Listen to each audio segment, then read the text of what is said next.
In the quiet hours of your evening, as the world settles into darkness around you, there's something oddly comforting about contemplating the vast sweep of human suffering across the centuries.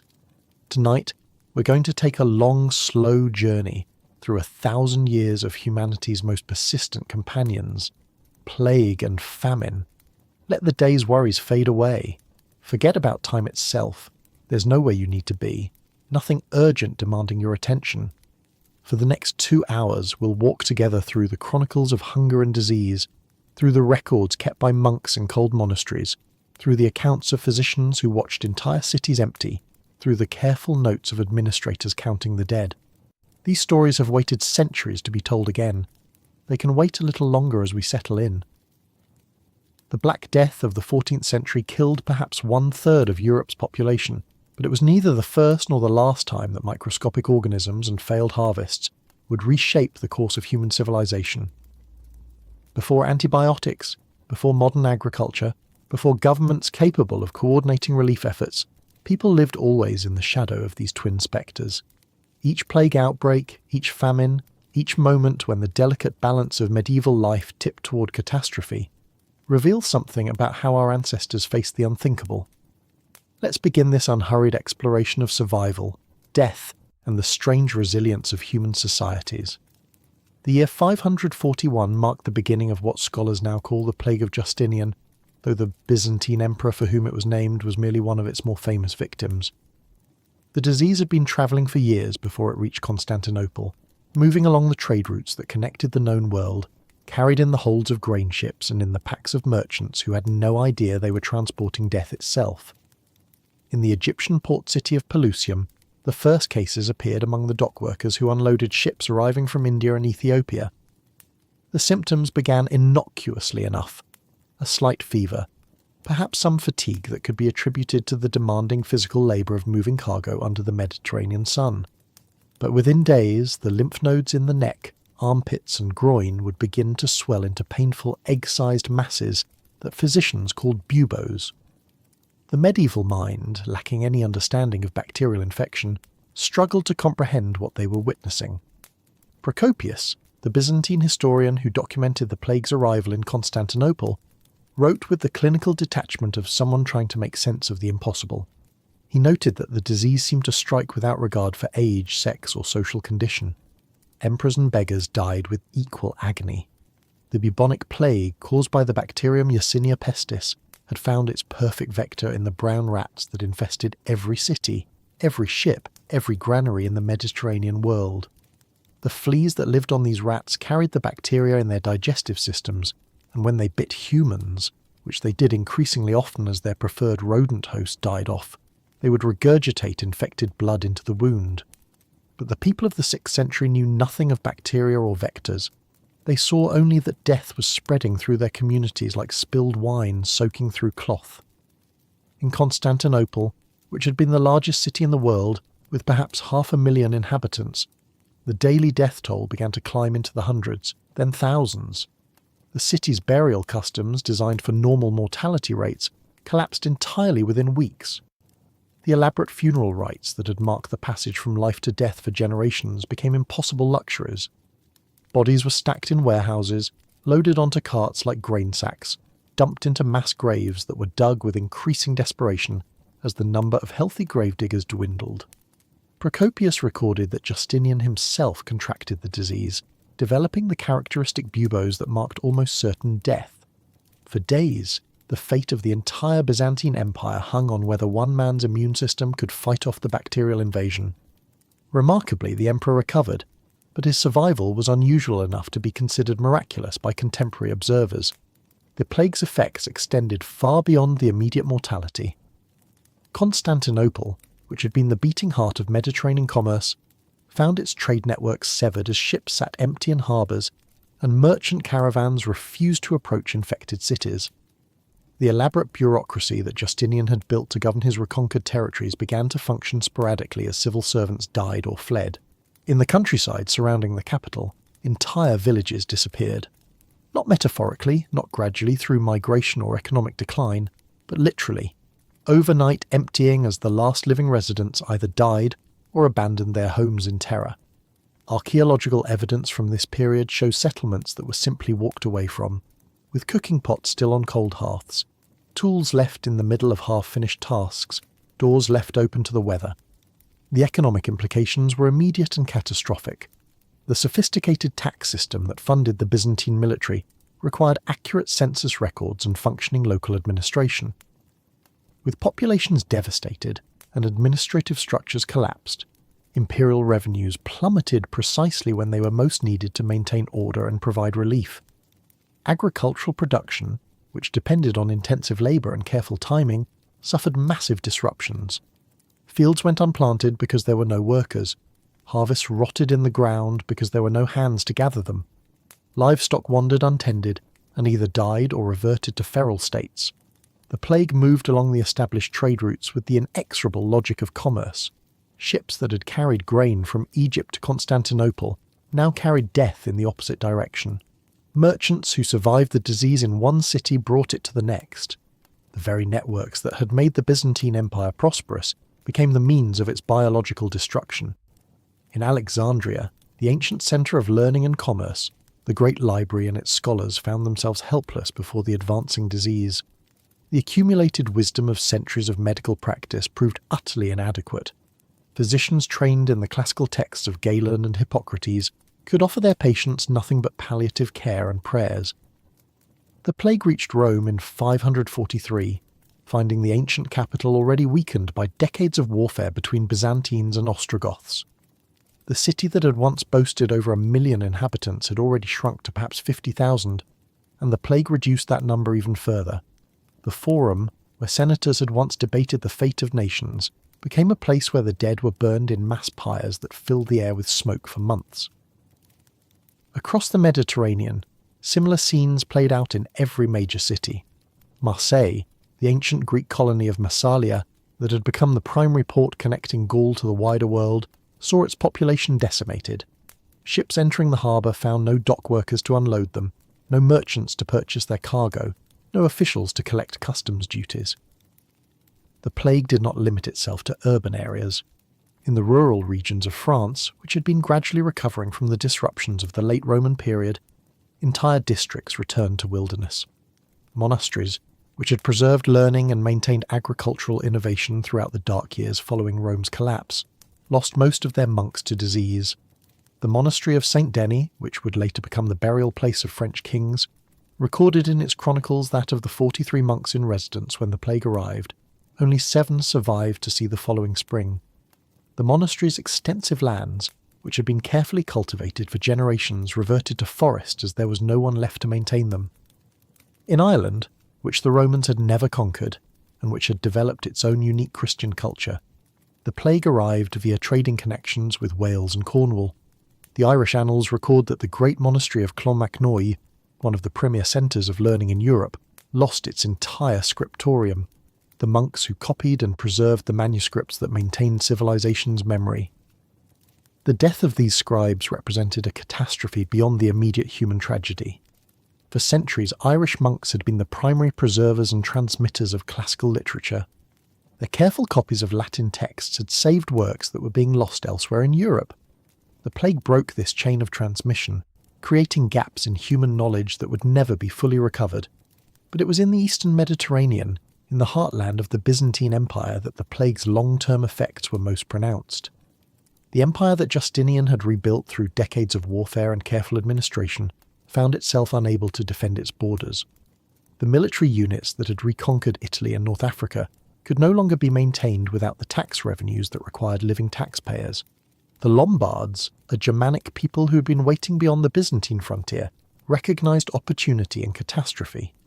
In 568, just as the worst effects of the plague were beginning to subside, they crossed the Alps and began the conquest of northern Italy. The Byzantine forces that might once have stopped them were shadows of their former strength. Similarly, the Persians in the east and various barbarian groups along the Danube frontier began probing Byzantine defences and finding them wanting. The plague had accomplished what centuries of warfare had not. It had broken the military and administrative capacity of the world's most sophisticated empire. The demographic recovery from the plague of Justinian would take centuries.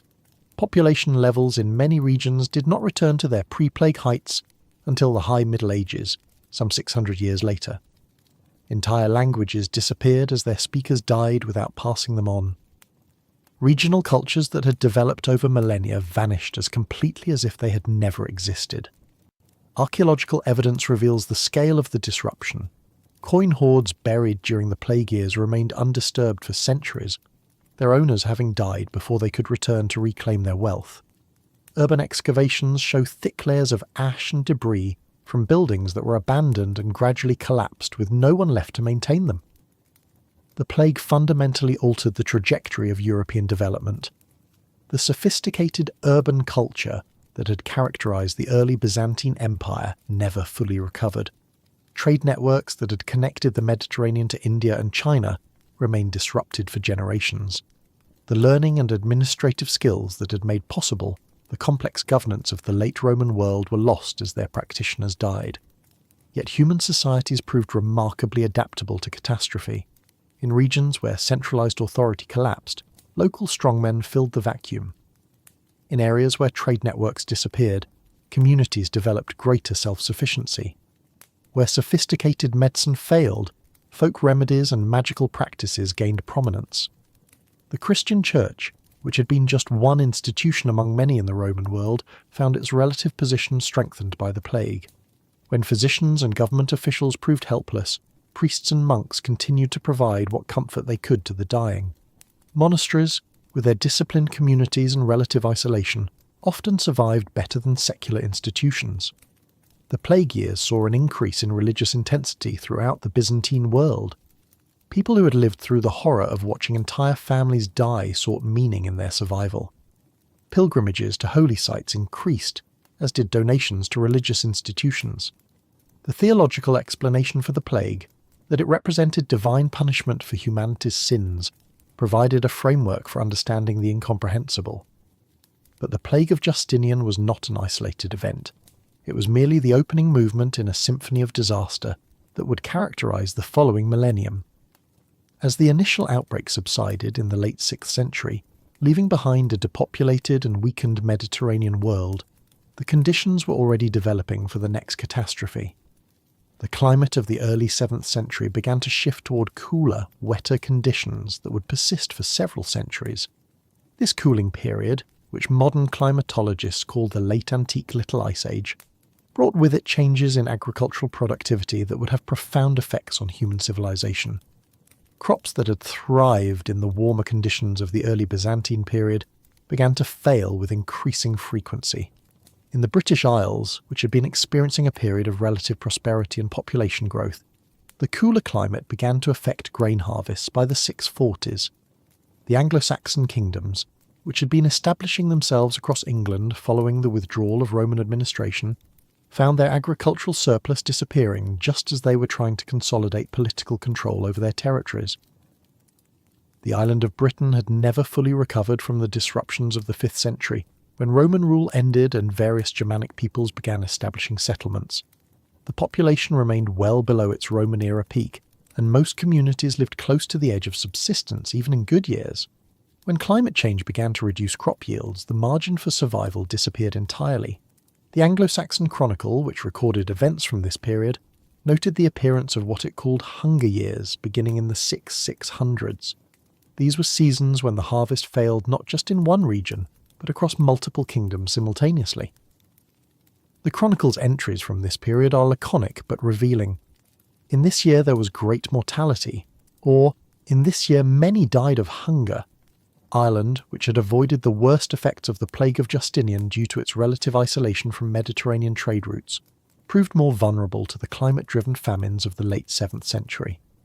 The Irish annals record a sequence of failed harvests beginning in 683 that led to what they called the Great Mortality, a famine so severe that it entered folk memory as one of the defining disasters of the early medieval period. The Irish economy had been built around cattle herding supplemented by agriculture, but the cooler, wetter climate favoured neither activity. Cattle required extensive grazing land that became waterlogged and unproductive. Grains, which had been marginal crops in Ireland even under optimal conditions, failed completely in many regions. The famine's effects on Irish society were profound and lasting. The elaborate kinship networks that had governed Irish politics for centuries began to break down as entire family groups died out. The great monasteries that had made Ireland famous throughout Europe as a centre of learning lost many of their monks to starvation or emigration.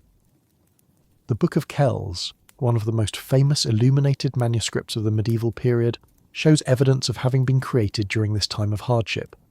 The incredibly detailed artwork and precious materials used in its creation represent a conscious decision by the monks of Iona to create something beautiful and permanent while their world was collapsing around them. Similar patterns emerged across continental Europe. The Frankish kingdoms that would eventually become the core of Charlemagne's empire experienced recurring famines throughout the late 7th and early 8th centuries. The Merovingian kings, who had been gradually consolidating power across what had been Roman Gaul, found their authority undermined by their inability to provide relief to their starving subjects. The mayor of the palace, Charles Martel, who would later become famous for stopping the Muslim advance into Europe at the Battle of Tours, first gained prominence by his effective organisation of famine relief in the early 8th century. His ability to distribute food stores and coordinate agricultural assistance helped establish the political dominance of his family line, which would eventually produce Charlemagne.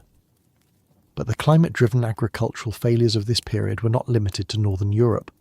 The Mediterranean world, still struggling to recover from the demographic catastrophe of the plague of Justinian, faced a different but equally serious challenge. The same cooling trend that brought excessive moisture to Britain and Ireland brought severe droughts to much of southern Europe and North Africa. The irrigation systems that had supported agriculture in Byzantium and the nascent Islamic world required careful maintenance and consistent water supplies. As precipitation patterns shifted, ancient agricultural regions that had fed millions found themselves unable to support even reduced populations. In Egypt, the Nile's annual flood cycle, which had provided the foundation for civilization along the river for millennia, became increasingly unreliable. The elaborate irrigation canals that distributed floodwater across the fertile delta required constant maintenance, but the reduced agricultural surplus meant fewer resources available for public works. The Byzantine province of Egypt, which had been the empire's primary source of grain since the time of Augustus, could no longer fulfill its role as Constantinople's breadbasket. Ships that had once carried Egyptian wheat to the capital arrived empty, or not at all. The failure of Egyptian agriculture represented not just a local catastrophe, but an empire-wide crisis. Meanwhile, the expanding Islamic world faced similar challenges. The early Muslim conquests had been facilitated in part by the weakness of Byzantine and Persian territories, devastated by plague and climate change.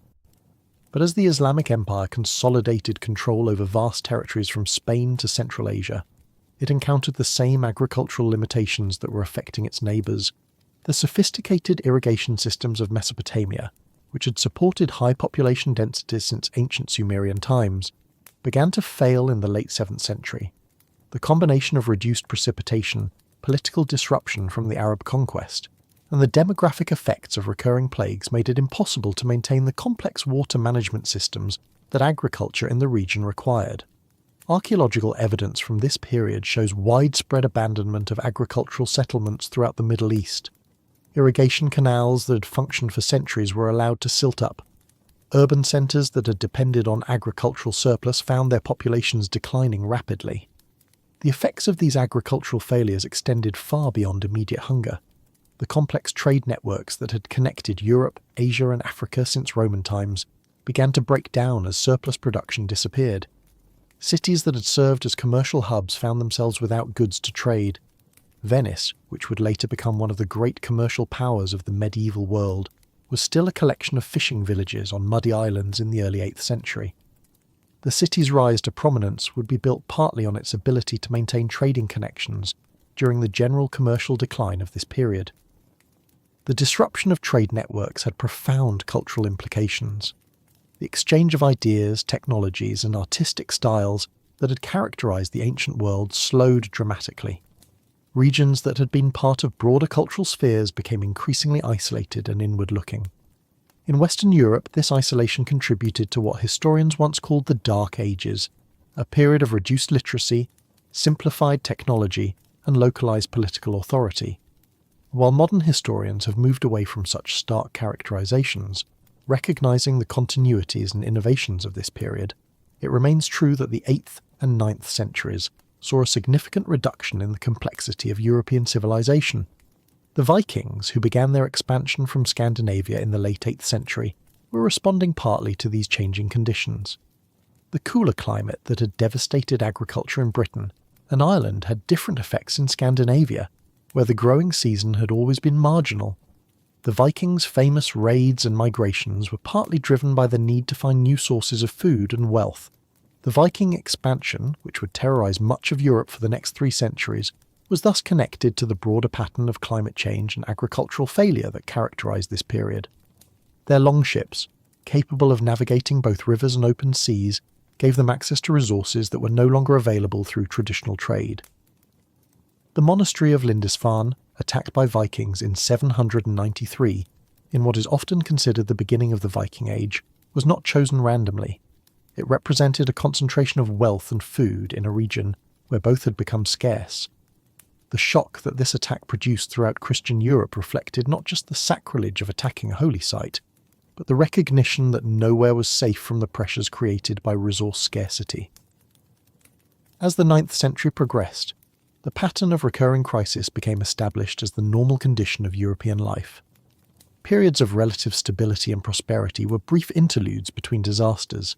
Each generation grew up expecting that crops might fail, that disease might strike, that their carefully constructed world might collapse without warning. The Carolingian Empire, which reached its peak under Charlemagne in the early 9th century, represented humanity's attempt to create stability through political organisation. Charlemagne's administration tried to coordinate relief efforts across vast territories, to maintain granaries for emergency distribution, to organise trade routes that could bring food from surplus regions to those experiencing scarcity. But even the most sophisticated medieval government proved inadequate to the challenges of the period. The empire that Charlemagne built fragmented after his death in 814, partly because his successors lacked his personal authority, but also because the underlying economic and demographic pressures made centralised rule increasingly difficult to maintain. The Treaty of Verdun in 843, which divided Charlemagne's empire among his grandsons, reflected the reality that large-scale political unity was no longer sustainable, given the reduced agricultural surplus and disrupted trade networks of the 9th century. Each region would have to find its own path to survival. The century following Verdun saw the emergence of the decentralised political structure that would characterise European feudalism. Local strongmen who controlled agricultural resources and could provide protection during times of crisis became more important than distant kings who could offer little practical assistance. This political fragmentation coincided with new waves of plague that began appearing in the mid-9th century. These outbreaks, while not as severe as the plague of Justinian, struck populations that were already weakened by decades of agricultural instability and political disruption. The Annals of St. Bertin, one of the most detailed chronicles of 9th century Europe, recorded plague outbreaks in 848, 857, and 865. Each epidemic further reduced populations that had not yet recovered from previous disasters. The cumulative effect was a Europe that was far less populous and economically productive than it had been 3 centuries earlier. Yet it was precisely during this period of apparent decline that European civilization began developing the innovations that would eventually enable recovery. The heavy plough, which could turn the clay soils of northern Europe more effectively than Roman agricultural tools, began appearing in the 8th century. The 3-field system of crop rotation, which increased agricultural productivity and soil fertility, developed during the 9th century. Watermills, which had been known but rarely used in the Roman world, became increasingly common as communities sought ways to maximise the productivity of their reduced labour forces. These technological innovations would provide the foundation for the agricultural revolution of the High Middle Ages, but their effects were not yet visible in the crisis years of the 9th century. The monastery of St. Gall in Switzerland, which preserved one of the most detailed plans of a medieval monastic community, shows how religious institutions adapted to the challenges of this period. The plan, dating from around 820, shows a completely self-sufficient community designed to survive without external support. Workshops, granaries, livestock facilities, and even a hospital were all included within the monastic walls. This model of self-sufficiency became increasingly important as the 9th century progressed, and external trade became more unreliable. Monasteries served not only as centres of prayer and learning, but as refuges for populations seeking survival during times of crisis. The Irish monasteries, which had survived the famines of the 7th century, developed particularly sophisticated systems for preserving and transmitting knowledge during periods of social collapse. The round towers that still dot the Irish landscape were built during this period partly as refuges during Viking raids, but also as repositories for manuscripts and sacred objects that needed to be preserved through times of disaster. These Irish monks, who had once been famous throughout Europe for their learning and missionary activity, increasingly turned inward during the 9th century. The great age of Irish scholarship and evangelization was ending, replaced by a focus on survival and preservation. Similar patterns of retrenchment appeared throughout Europe. The palace school that Charlemagne had established to educate the nobility of his empire declined rapidly after his death. The manuscripts that had been copied and preserved in monastery scriptoriums became increasingly rare as communities focused on more immediate survival needs. The Viking raids that intensified throughout the 9th century both reflected and contributed to these broader trends. The Vikings were not simply barbarian marauders, but farmers and traders responding to the resource constraints of their time. Their raids targeted monasteries and trading centres because these represented the few remaining concentrations of movable wealth in an increasingly impoverished Europe. The siege of Paris by Vikings in 885 to 886 marked a turning point in European history. The city, which had been one of the minor centres of the Carolingian Empire, successfully resisted a prolonged Viking assault. This defence demonstrated that urban communities could survive and even thrive during the crisis years if they were well organised and strategically located.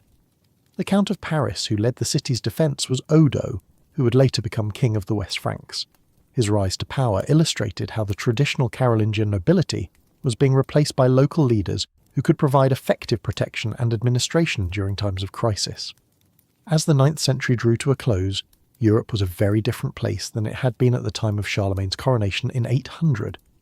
Populations were smaller, trade networks were disrupted, and political authority was increasingly localised. But the foundations were being laid for the recovery that would characterise the following century. The climate began to warm slightly in the late 9th century, leading to better harvests and more stable agricultural production. The Viking raids, while continuing, became more predictable and manageable as European communities developed effective defences. New technologies and agricultural practices began to show their potential for increasing productivity. The monastery of Cluny, founded in 909, represented a new model of religious organisation that would become increasingly important in the coming century.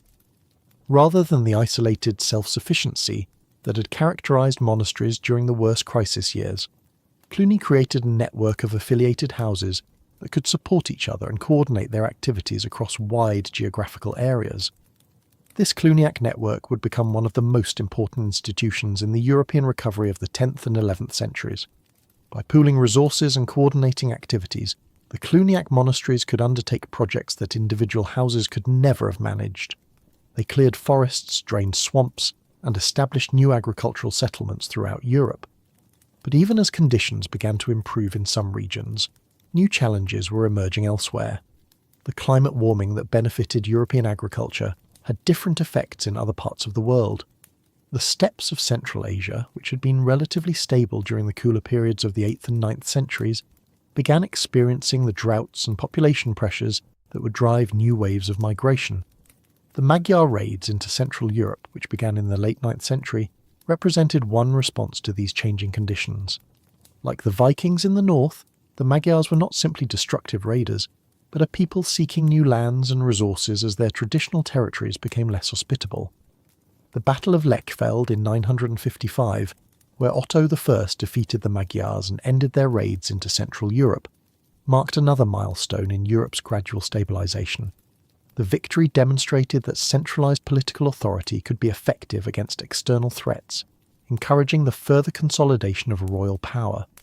Otto's coronation, as Holy Roman Emperor in 962, represented an attempt to revive the imperial traditions of Charlemagne, but the empire he founded would be quite different from its Carolingian predecessor. The Ottonian Empire was built on a more stable agricultural foundation and benefited from new technologies and administrative practices that had been developed during the crisis years.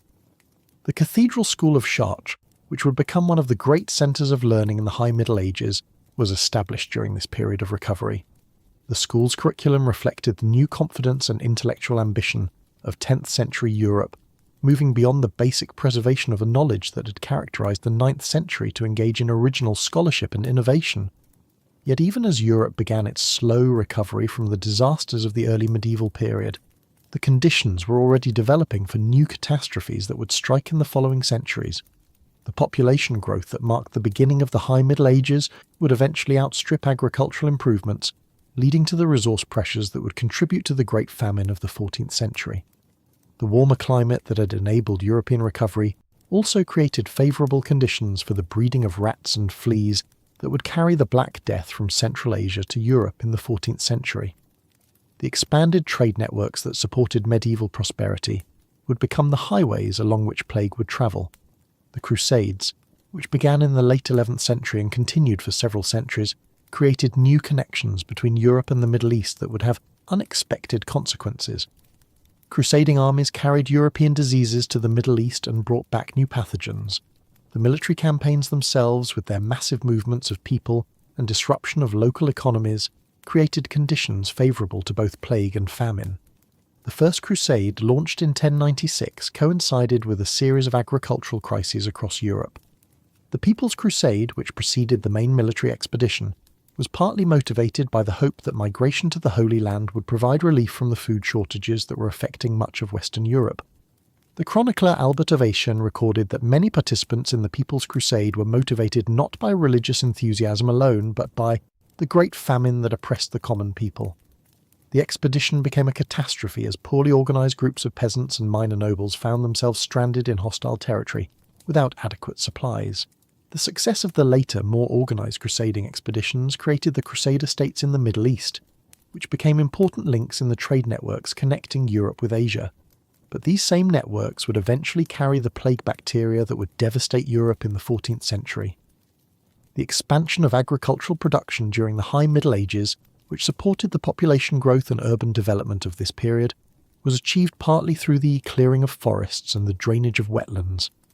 These environmental changes had unintended consequences, creating new ecological niches that would prove favourable to disease vectors. The great forest that had covered much of northern Europe since the end of the last ice age was systematically cleared during the 11th and 12th centuries to create new farmland. This deforestation changed local climate patterns, reduced biodiversity, and eliminated the natural barriers that had previously limited the spread of diseases between different regions. The agricultural revolution of the High Middle Ages was remarkable in its scope and effectiveness. New crops, including various legumes that improved soil fertility, were introduced from the Middle East. Improved ploughing techniques made it possible to cultivate heavier soils that had previously been unusable. Water and windmills provided power for grinding grain and other industrial processes. The monastery of Fountains Abbey in Yorkshire, founded in the 12th century, became one of the great agricultural innovators of this period. The Cistercian monks who established the abbey developed new techniques for sheep farming and wool production that would make England one of Europe's major exporters of raw materials. But the success of high medieval agriculture created its own vulnerabilities. The expanded population that resulted from improved food production placed increasing pressure on natural resources. Marginal lands that had been brought under cultivation during favourable climate periods would prove vulnerable when conditions changed. The Little Ice Age, which began in the late 13th century and would continue for several centuries, represented a return to the cooler, more variable climate conditions that had characterised the early medieval period.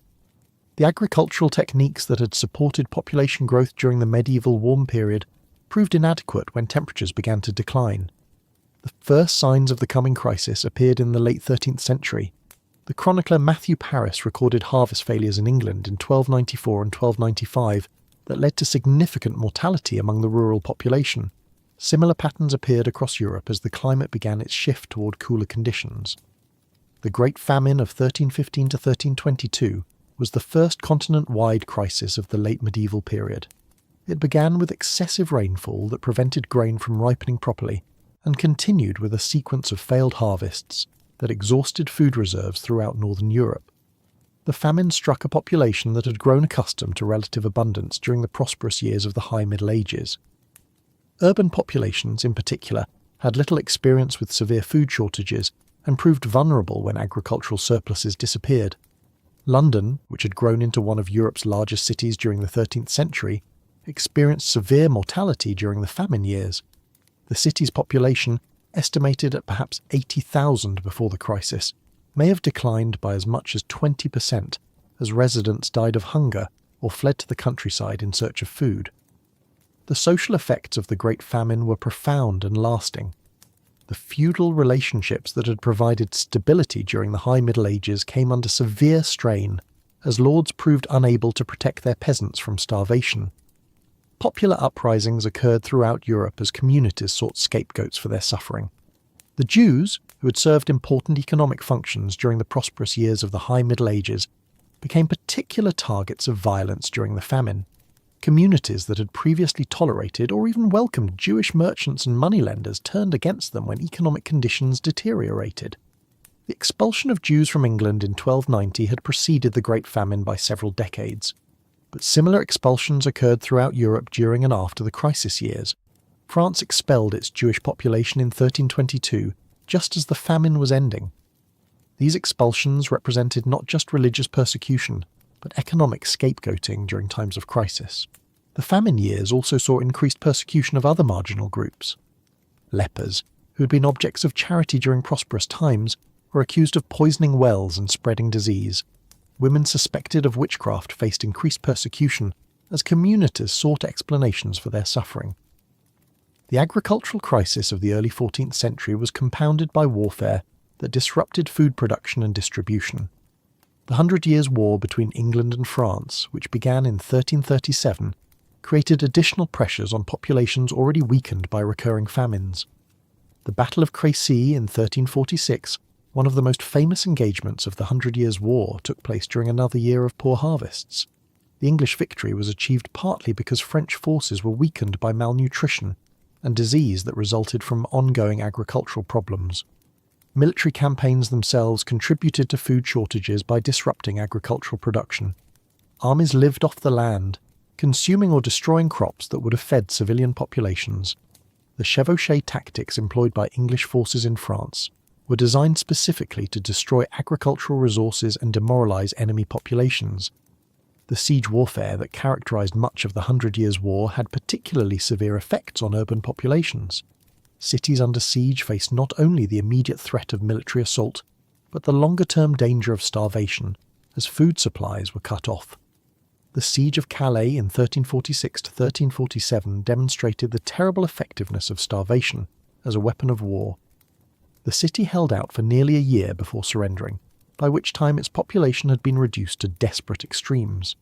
The famous story of the burghers of Calais, who offered their lives to save their fellow citizens, reflects the reality of urban populations facing extinction through hunger.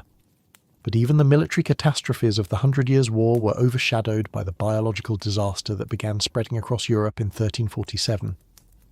The Black Death, which would kill perhaps 1/3 of Europe's population over the following decade, arrived in a world already weakened by decades of agricultural crisis and military disruption.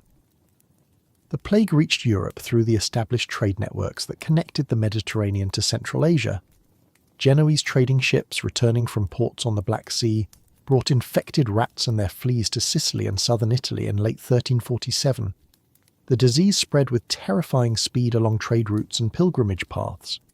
Marseille, the great port city that connected France to Mediterranean commerce, was infected by early 1348. From there, the plague moved up the Rhône Valley, reaching Avignon, where the papal court had been established since the beginning of the century.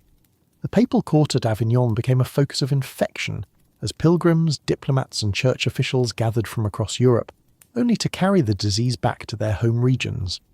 Pope Clement VI himself contracted the plague but survived, though many of his cardinals and advisors did not.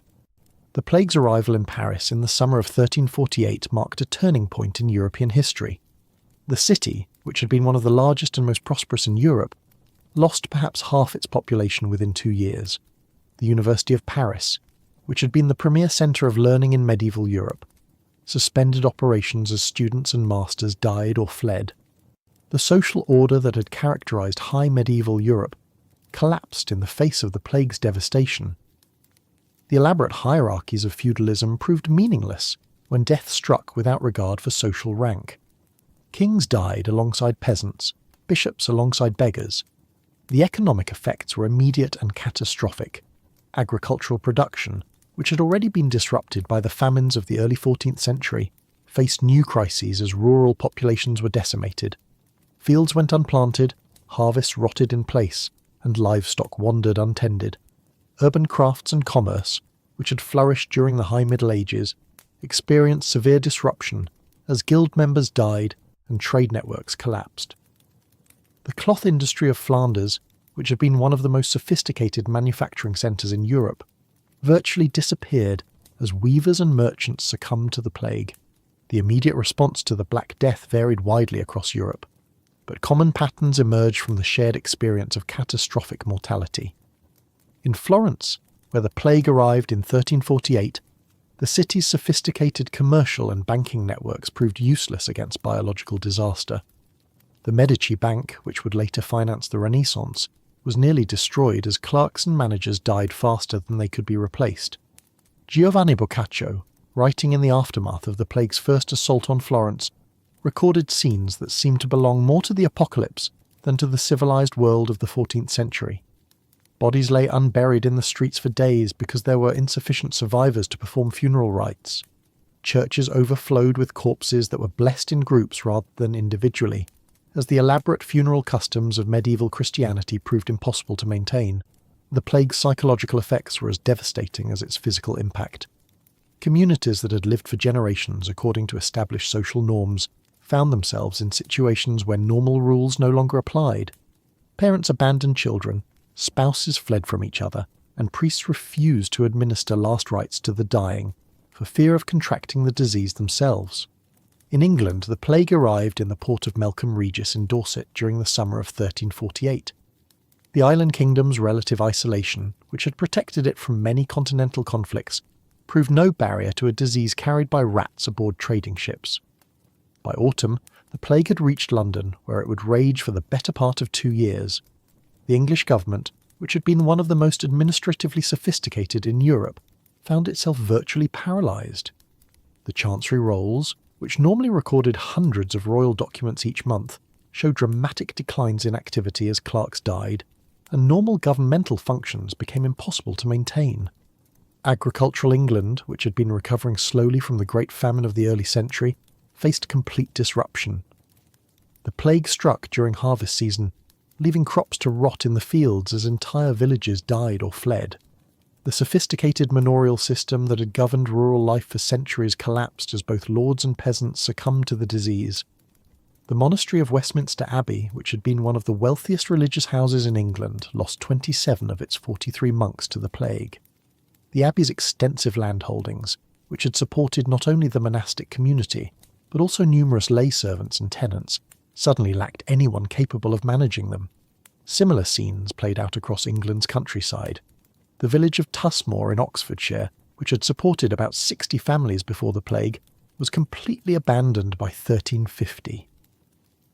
Archaeological excavations of the site show houses that were simply walked away from, with household goods left where they fell when the last residents died or departed.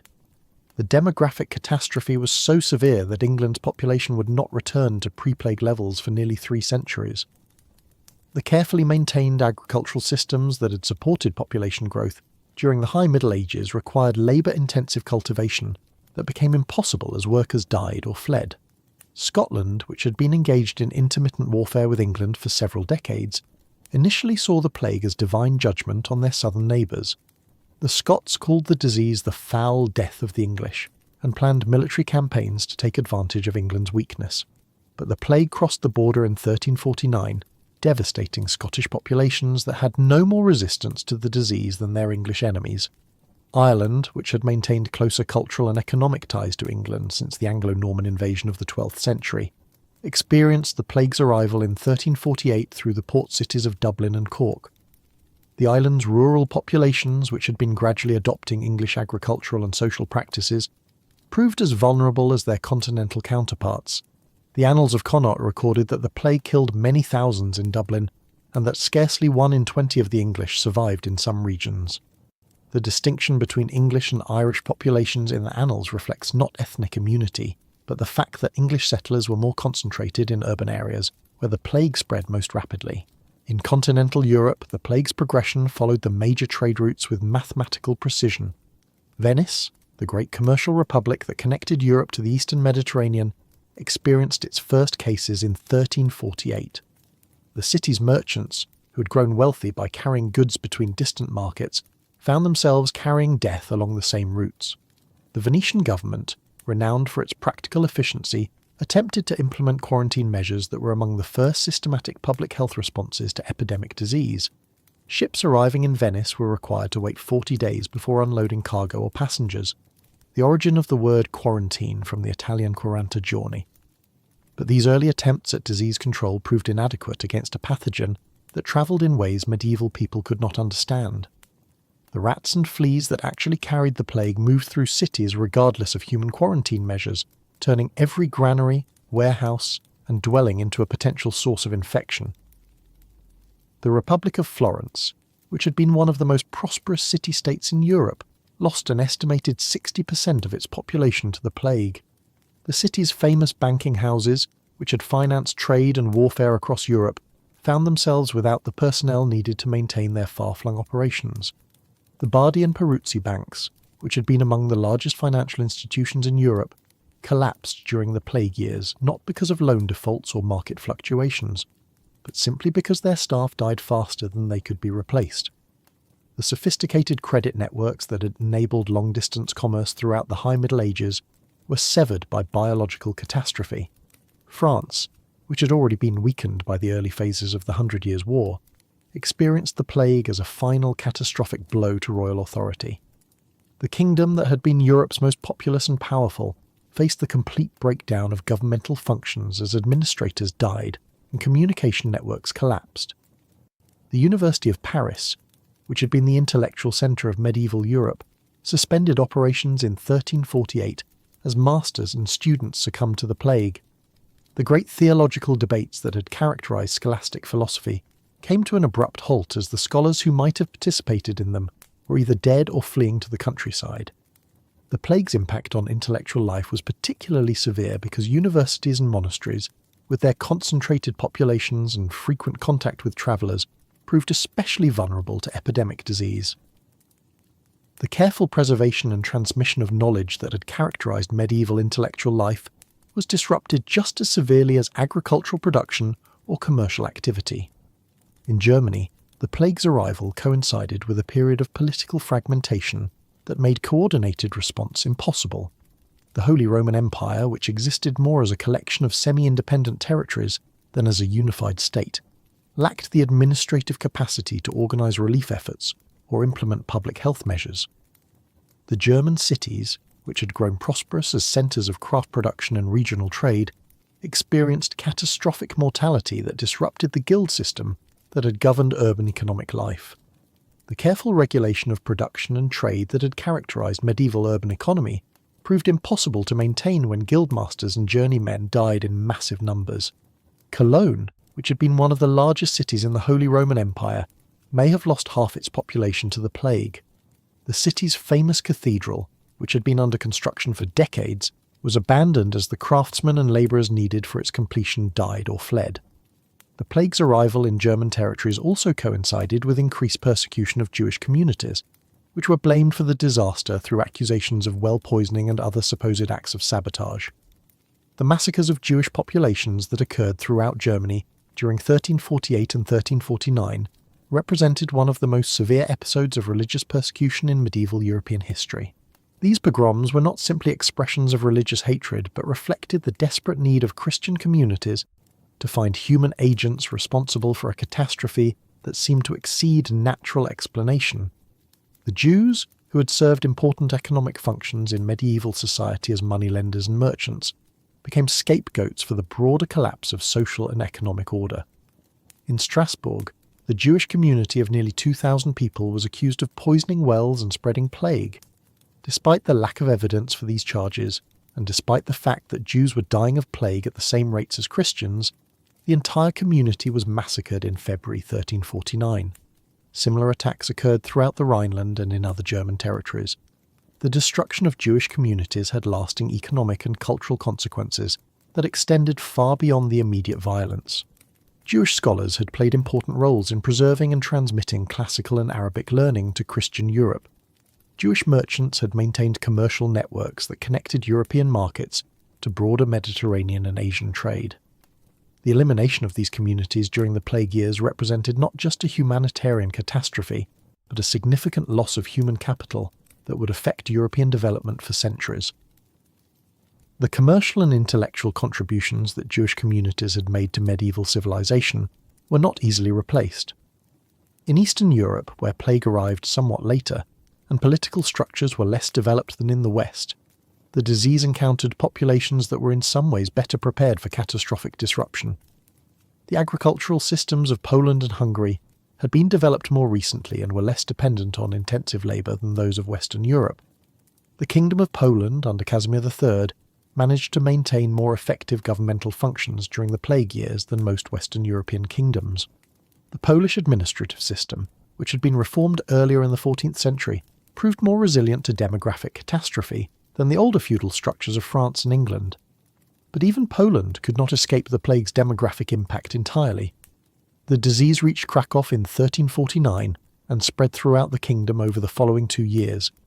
While mortality rates may have been somewhat lower than in Western Europe, the overall effect was still a significant reduction in population and economic disruption. The plague's arrival in Russia came even later, reaching Novgorod and other northern cities in 1351. The Russian principalities, which had been gradually recovering from the devastation of the Mongol invasions of the 13th century, found their recovery interrupted by biological catastrophe. Moscow, which had been emerging as the dominant Russian principality, experienced severe mortality that temporarily halted its political expansion. The careful consolidation of power that had characterized Muscovite policy during the early 14th century became impossible as the administrative apparatus suffered massive losses. The Orthodox monasteries that had played crucial roles in preserving Russian culture during the Mongol period found themselves devastated by plague mortality. The Trinity Lavra of St. Sergius, which had been founded as a centre of spiritual renewal, lost most of its monks to the disease. But the plague's effects in Russia were complicated by the continuing presence of Mongol overlordship. The Golden Horde, which collected tribute from Russian principalities, was itself devastated by the plague. The weakening of Mongol power created new opportunities for Russian political development, even as the plague reduced Russian population and economic capacity. The Byzantine Empire, heir to the Roman Empire in the east, experienced the plague as perhaps the final blow to its already weakened condition. Constantinople, which had been reduced from a city of hundreds of thousands to a modest town of perhaps 50,000, found even this reduced population devastated by disease.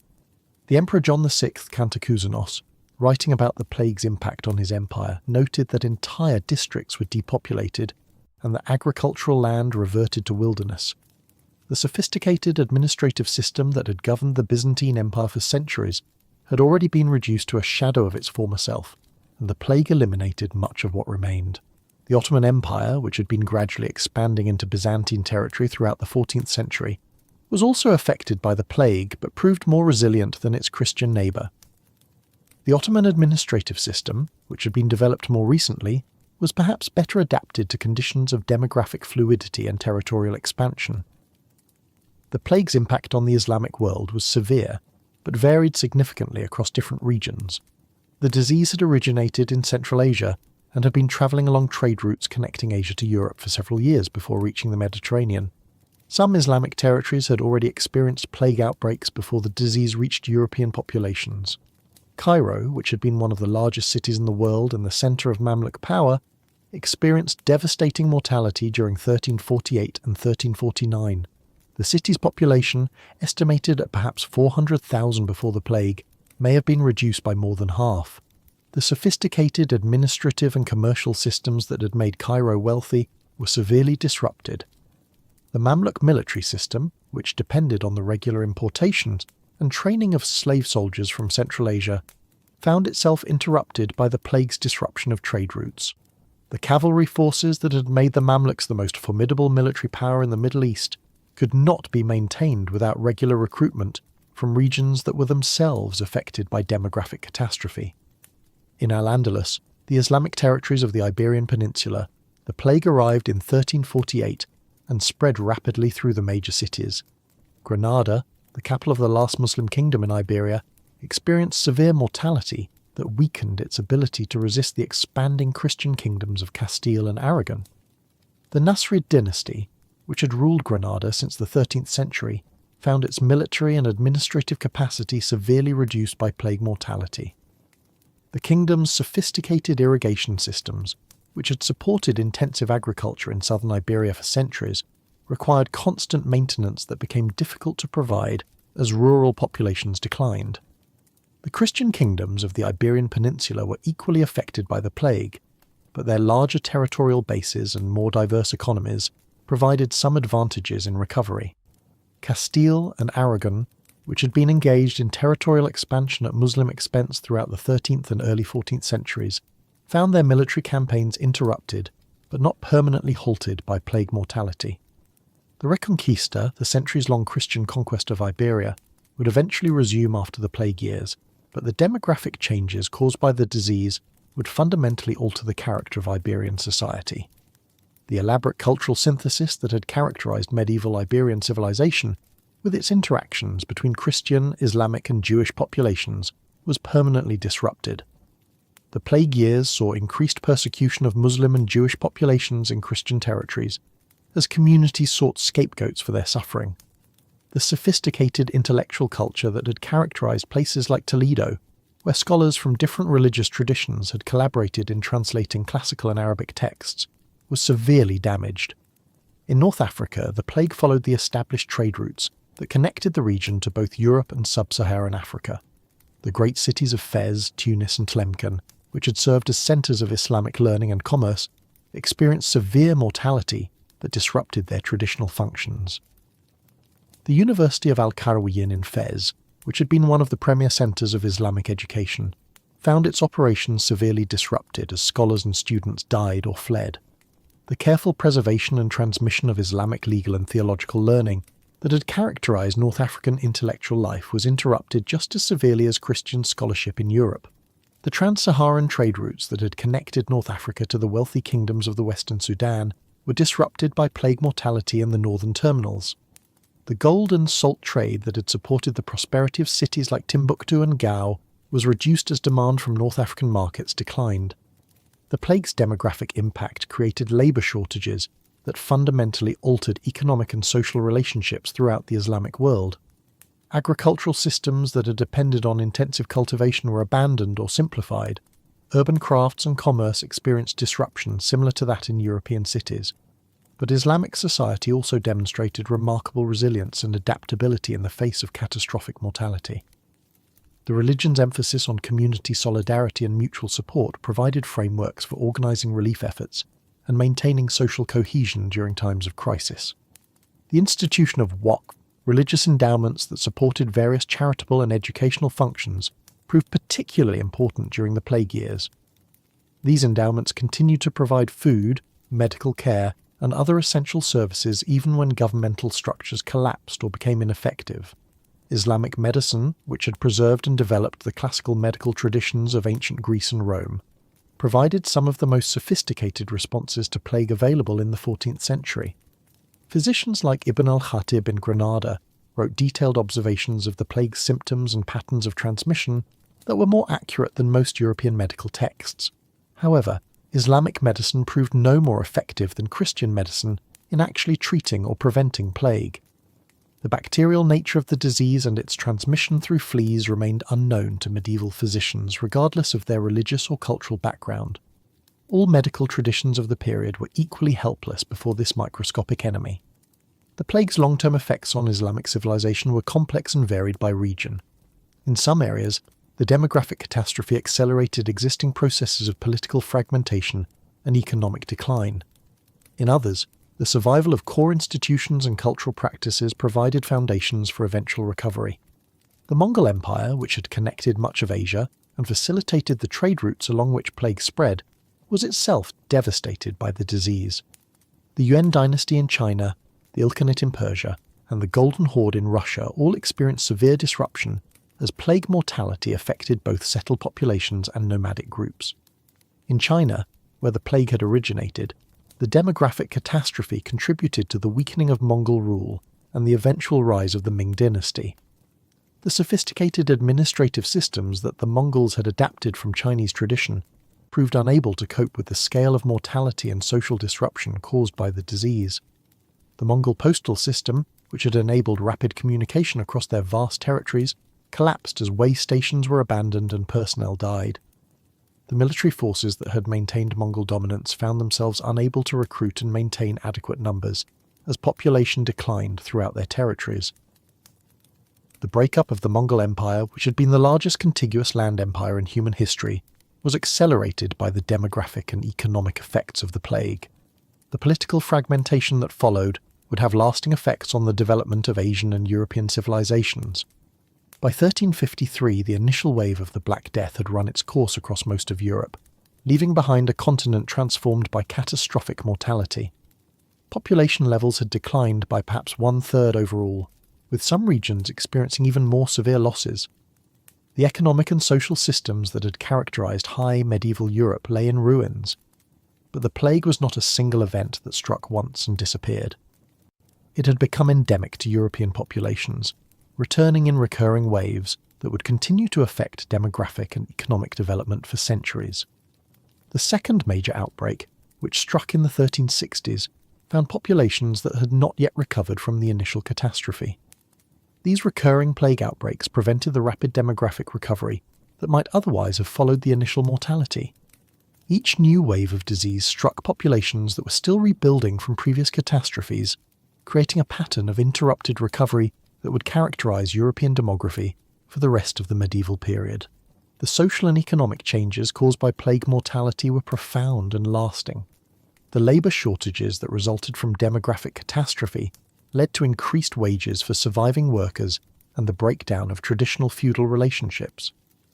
Peasants who had been bound to manorial estates found themselves in a position to demand better terms or migrate to more attractive opportunities. The Peasants' Revolt in England in 1381, which saw rural workers demanding higher wages and greater freedom of movement, was a direct consequence of the demographic changes caused by plague mortality. The government's attempts to maintain pre-plague wages and social relationships through legislation like the Statute of Labourers proved ineffective against the basic economic forces created by labour scarcity. Similar social upheavals occurred throughout Europe as traditional authority structures proved unable to adapt to the new demographic realities. The Jacquerie in France, urban revolts in Flanders, and peasant uprisings in Germany all reflected the fundamental changes in social relationships caused by plague mortality. The Catholic Church, which had been the dominant cultural and intellectual institution of medieval Europe, found its authority severely challenged by the plague experience. The failure of prayers and religious rituals to prevent or cure the disease, combined with the high mortality rates among clergy who ministered to plague victims, raised fundamental questions about divine justice and church teaching. The Avignon papacy, which had already weakened papal authority by removing the Pope from Rome, found itself further discredited by its inability to provide effective leadership during the crisis. The elaborate theological explanations for human suffering that had characterized medieval Christianity seemed inadequate when confronted with catastrophic mortality that struck the innocent and guilty alike. The Great Western Schism, which began in 1378 with the election of competing popes in Rome and Avignon, reflected the broader crisis of authority that characterized post-plague Europe. The institution that had provided intellectual and moral leadership throughout the High Middle Ages found itself divided and weakened just when unified leadership was most needed. These crises of authority created opportunities for new forms of religious expression that would eventually contribute to the Protestant Reformation of the 16th century. The mystical movements that flourished in the late 14th century, such as the Devotio Moderna in the Netherlands, represented attempts to find more direct and personal forms of religious experience than traditional church structures provided. The economic effects of plague mortality were complex and varied by region and social class. While labour shortages led to higher wages for surviving workers, The overall reduction in population meant smaller markets for goods and services. Many industries that had flourished during the High Middle Ages found themselves without sufficient customers to maintain production levels. The cloth industry of Flanders, which had been one of the most sophisticated manufacturing centres in medieval Europe, virtually disappeared as both producers and consumers died in massive numbers. The trading networks that had connected Flemish cities to English wool producers and continental markets were severed by demographic catastrophe. Urban centres that had grown prosperous during the commercial expansion of the High Middle Ages found themselves with populations too small to maintain their previous economic functions. Some cities that had been major centres of trade and manufacturing never fully recovered their pre-plague importance. But the economic disruption also created opportunities for innovation and adaptation that would eventually contribute to European recovery. Labour shortages encouraged the development of new technologies and more efficient production methods. The breakdown of traditional guild restrictions allowed for greater flexibility in economic organisation. The agricultural changes forced by demographic catastrophe would eventually lead to more efficient farming practices and better nutrition for surviving populations. The abandonment of marginal agricultural lands allowed for the recovery of forests and improved soil quality in areas that continued to be cultivated. These environmental improvements, combined with gradual population recovery, would provide the foundation for the economic expansion that would characterise the Renaissance period. The demographic catastrophe of the 14th century, horrible as it was for those who lived through it, inadvertently created conditions that would eventually enable European civilization to achieve new levels of prosperity and cultural achievement. The intellectual and cultural effects of the plague were equally profound. The confidence in rational explanation and systematic knowledge that had characterized scholastic philosophy was severely shaken by encounter with inexplicable catastrophe. The great philosophical syntheses of figures like Thomas Aquinas seemed inadequate when confronted with suffering on such a massive scale. The universities that had been centres of intellectual innovation during the High Middle Ages found their operations severely disrupted. Many institutions closed temporarily or permanently as masters and students died or fled. The careful preservation and transmission of knowledge that had characterised medieval intellectual life was interrupted just as severely as economic production. But the intellectual crisis also stimulated new forms of cultural expression that would eventually contribute to Renaissance humanism. Writers like Petrarch, who lived through the plague years, began to develop new forms of literary expression that emphasized individual experience and emotion, rather than universal philosophical principles. The art of the late 14th and early 15th centuries reflects the profound impact of plague mortality on European consciousness. The elaborate religious art that had characterized the High Middle Ages gave way to more personal and emotional expressions of faith. The Dance of Death became a common artistic motif, reflecting the universal awareness of mortality that characterized post-plague society. The plague years also saw increased interest in historical writing, as communities sought to understand their place in the larger patterns of human development. Chronicles and histories that had previously focused on kings and battles began to pay more attention to social and economic conditions and to the experiences of ordinary people. Giovanni Villani's Chronicle of Florence, which was interrupted by his death from plague in 1348, represents one of the most sophisticated attempts to understand the relationship between demographic change and historical development. His work influenced later historians and contributed to the development of more analytical approaches to understanding the past. The demographic changes caused by plague mortality would continue to influence European development for centuries. The population levels of 1347 were not reached again in most regions until the 16th century, and in some areas recovery took even longer. This extended period of reduced population had profound effects on political, economic and cultural development. The labour shortages that persisted throughout the late medieval period encouraged technological innovation and more efficient use of human resources. The development of printing, improvements in navigation, and innovations in manufacturing all occurred in the context of societies trying to accomplish more with fewer people. The political consolidation that characterized the transition from medieval to early modern Europe was facilitated by the demographic changes caused by plague mortality. The breakdown of traditional feudal relationships and the weakening of local aristocracies created opportunities for royal governments to expand their authority and develop more centralized administrative systems. The exploration and colonization that began in the 15th century was partly motivated by the need to find new sources of population and wealth to replace what had been lost to plague mortality. The demographic pressures that drove European expansion were directly related to the population changes of the 14th century. As the 14th century drew to a close, Europe was a profoundly different place than it had been at the century's beginning. The optimistic, expanding civilization of the High Middle Ages had been replaced by a society that was smaller, more cautious, but also more flexible and adaptable.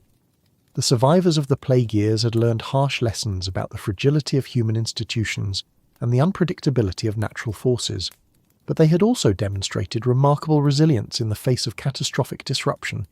Communities that had lost half their population managed to reorganize themselves and maintain essential functions. Economic systems that had been completely disrupted developed new forms of organization. Political structures that had collapsed were rebuilt on new foundations. The plague years had taught Europeans that their civilization was not as secure or permanent as they had believed, but they had also shown that human societies possessed remarkable capacities for survival and adaptation. These lessons would influence European development for centuries to come, contributing to both the achievements and the limitations of early modern European civilization. The recurring nature of plague outbreaks meant that the demographic and social changes of the 14th century were reinforced by subsequent epidemics. Each new wave of disease prevented full recovery from previous catastrophes and created new disruptions that required further adaptation. The plague outbreak of 1361 to 1362, which contemporaries called the mortality of children, because it seemed to affect young people disproportionately, struck populations that had not yet recovered from the Black Death. This second major epidemic prevented the rapid demographic recovery that might otherwise have occurred and ensured that the effects of plague mortality would persist for generations. Similar patterns of recurring epidemic disease would continue throughout the late medieval and early modern periods, creating a demographic regime quite different from that of the High Middle Ages. European populations learned to live with the constant possibility of catastrophic mortality, developing social and economic institutions that could function despite recurring disruptions.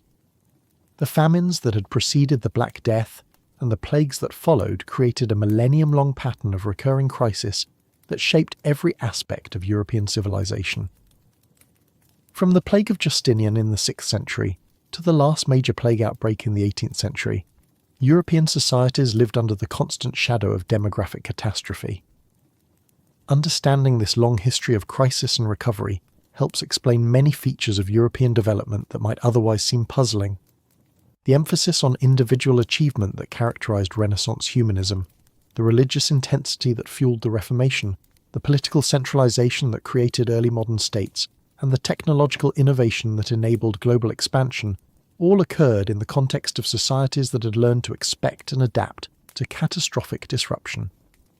The 1,000-year story of plague and famine in European history is ultimately a story of human resilience and adaptability. While these disasters caused enormous suffering and fundamentally altered the course of human development, they also demonstrated the remarkable capacity of human societies to survive, adapt, and eventually prosper, even in the face of seemingly impossible challenges. The European civilization that emerged from this millennium of crisis was different from what had come before, more technologically sophisticated, more politically centralized, more economically flexible, and more culturally diverse. These characteristics, forged through centuries of adaptation to recurring catastrophe, would eventually enable European societies to achieve global dominance and shape the modern world.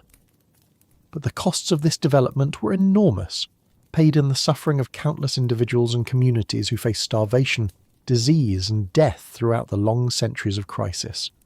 Their stories, preserved in chronicles, archaeological evidence, and folk memory, remind us that human progress, such as it is, comes at a price that is often paid by those who cannot speak for themselves. As we settle into sleep tonight, remembering these long-ago struggles, we might reflect on how the comfortable world we inhabit was built on the foundations laid by people who faced challenges we can barely imagine. Their resilience in the face of catastrophe, their willingness to rebuild after destruction, and their determination to preserve and transmit what was valuable in their civilization created the world we now take for granted. Time moves differently in the darkness of night, and the centuries seem less distant. The monks copying manuscripts by candlelight, the farmers watching their crops fail, the city dwellers fleeing plague-infested streets. They're all part of the same human story that continues today. The endless struggle to create meaning and maintain civilization in the face of forces beyond our control. The 15th century dawned on a Europe that had been fundamentally transformed by the catastrophes of the previous 100 years. The populations that had survived the repeated waves of plague and famine found themselves living in a world that their great-grandparents would barely have recognized. Cities that had once teemed with hundreds of thousands now housed modest populations of a few tens of thousands. Countryside that had been intensively cultivated now lay fallow, slowly returning to forest. Yet from this demographic wasteland, new forms of economic and social organisation began to emerge. The labour shortages that had seemed catastrophic in the immediate aftermath of the Black Death created opportunities for technological innovation and economic restructuring that would eventually prove beneficial to surviving populations. In England, where perhaps 40% of the population had died during the plague years, the survivors found themselves in possession of vastly more land and resources per capita than their ancestors had ever enjoyed. Peasant families that had struggled to survive on tiny holdings now had access to abandoned farms and workshops. The rigid social hierarchies that had characterized medieval England began to break down as economic realities overwhelmed traditional authority structures. The Paston Letters, which provide one of the most detailed pictures of English life in the 15th century, reveal a society in constant flux, as families rose and fell in status with remarkable speed. Margaret Paston, writing to her husband about their properties in Norfolk, described a world where traditional titles and ancient claims meant less than the ability to actually work land and defend it from competitors. This social mobility, born of demographic catastrophe, would eventually contribute to the economic dynamism that characterized early modern England. The breakdown of medieval social restrictions allowed for more efficient allocation of labour and resources, while the concentration of wealth in fewer hands provided capital for investment in new technologies and enterprises. The wool trade that had been disrupted by plague mortality gradually recovered during the 15th century, but in new forms that reflected the changed demographic and economic realities. Rather than exporting raw wool to Flemish manufacturers, English producers increasingly processed wool into cloth within England, taking advantage of the labour shortages that had driven up wages and encouraged innovation. The development of water-powered fulling mills which processed raw cloth more efficiently than traditional hand methods was accelerated by the need to accomplish more work with fewer people. These early industrial innovations would eventually contribute to England's emergence as a major manufacturing power in subsequent centuries. Similar patterns of innovation and adaptation appeared throughout Europe as societies learned to function with dramatically reduced populations. In France, where royal authority had been severely weakened by plague mortality and military defeats during the 100 Years' War, new forms of local organisation emerged to fill the vacuum left by collapsed central institutions. The reconstruction of France during the reign of Charles VII, who finally expelled the English from most French territory in the 1450s, was accomplished through a combination of royal initiative and local adaptation that would have been impossible under the more rigid social structures of the pre-plague period. The devastated provinces of northern France were repopulated through organised colonisation efforts that brought settlers from less affected regions. These internal migrations, forced by demographic catastrophe, helped to break down the regional isolation that had characterised medieval France. Settlers from Brittany found themselves farming in Normandy, while refugees from war-torn areas established new communities in previously sparsely populated regions. The linguistic and cultural mixing that resulted would eventually contribute to the emergence of a more unified French national identity. The Italian peninsula, which had been among the most severely affected by plague mortality, experienced a different but equally profound transformation during the 15th century. The city-states that had been the centres of medieval Italian prosperity found themselves with populations too small to maintain their previous political and economic dominance. Florence, which had lost perhaps 60% of its population to the Black Death, responded to demographic crisis by developing new forms of political organisation and cultural expression that would eventually be recognised as the beginning of the Renaissance.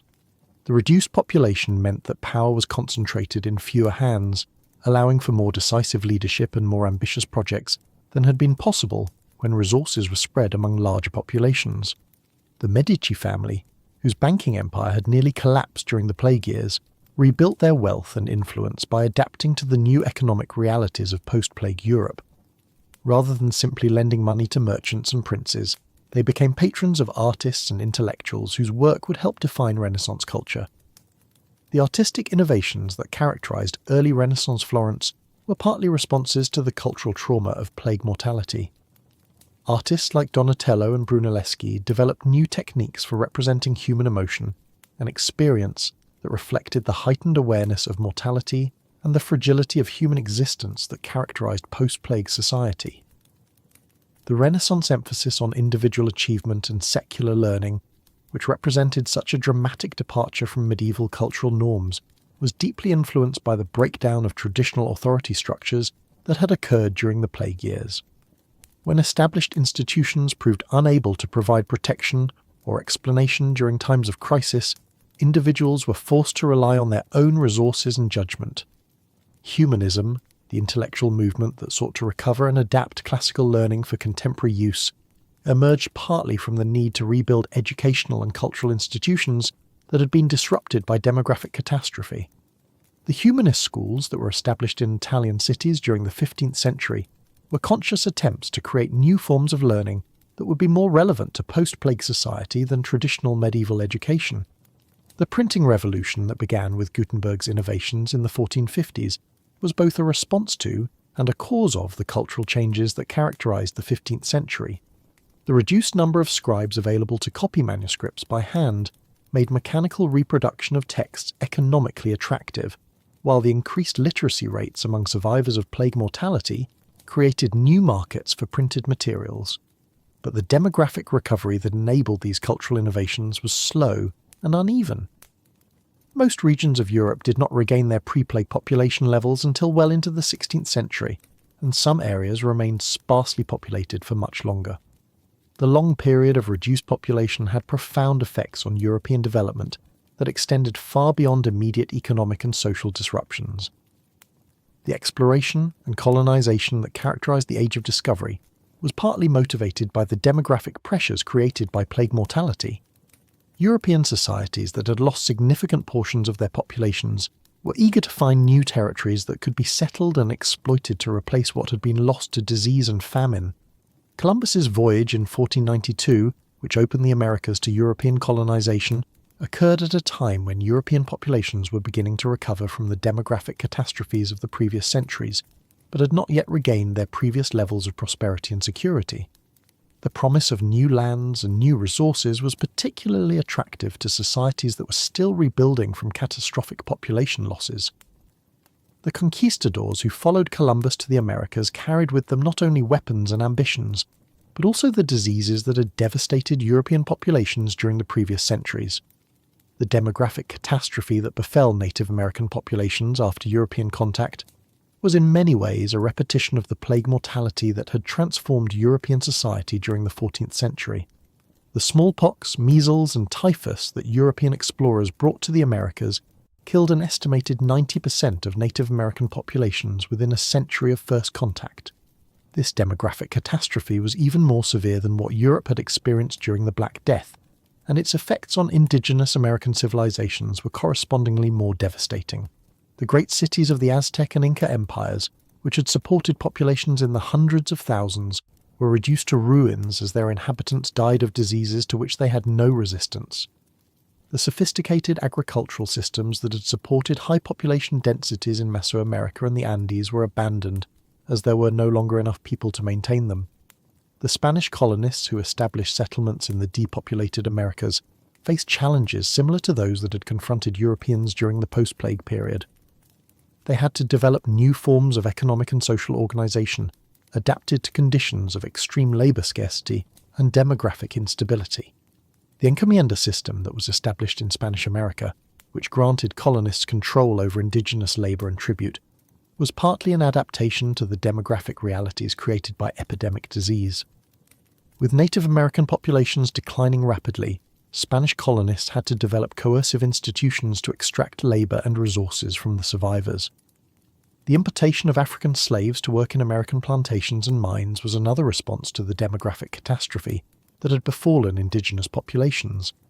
the Atlantic slave trade, which would transport millions of Africans to the Americas over the following centuries, was directly connected to the disease-driven population collapse that had occurred after European contact.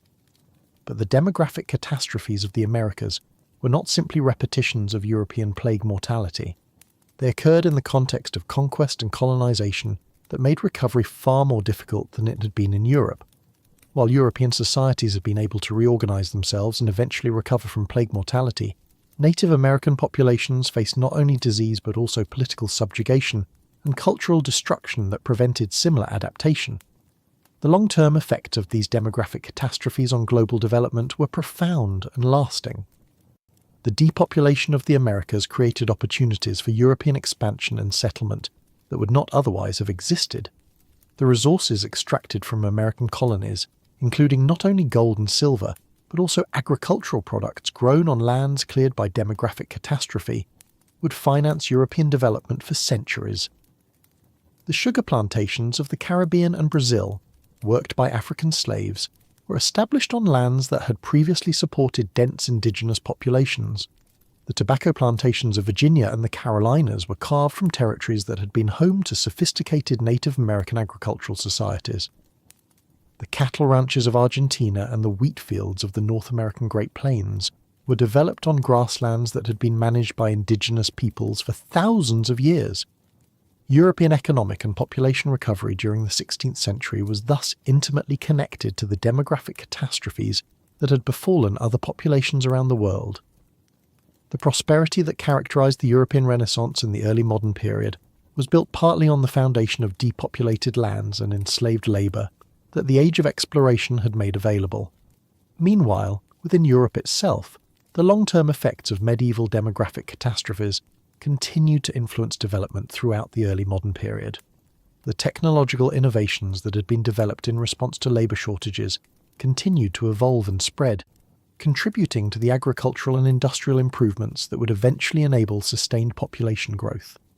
The political centralisation that characterised the emergence of early modern states was facilitated by the breakdown of medieval feudalism that had occurred during the plague years.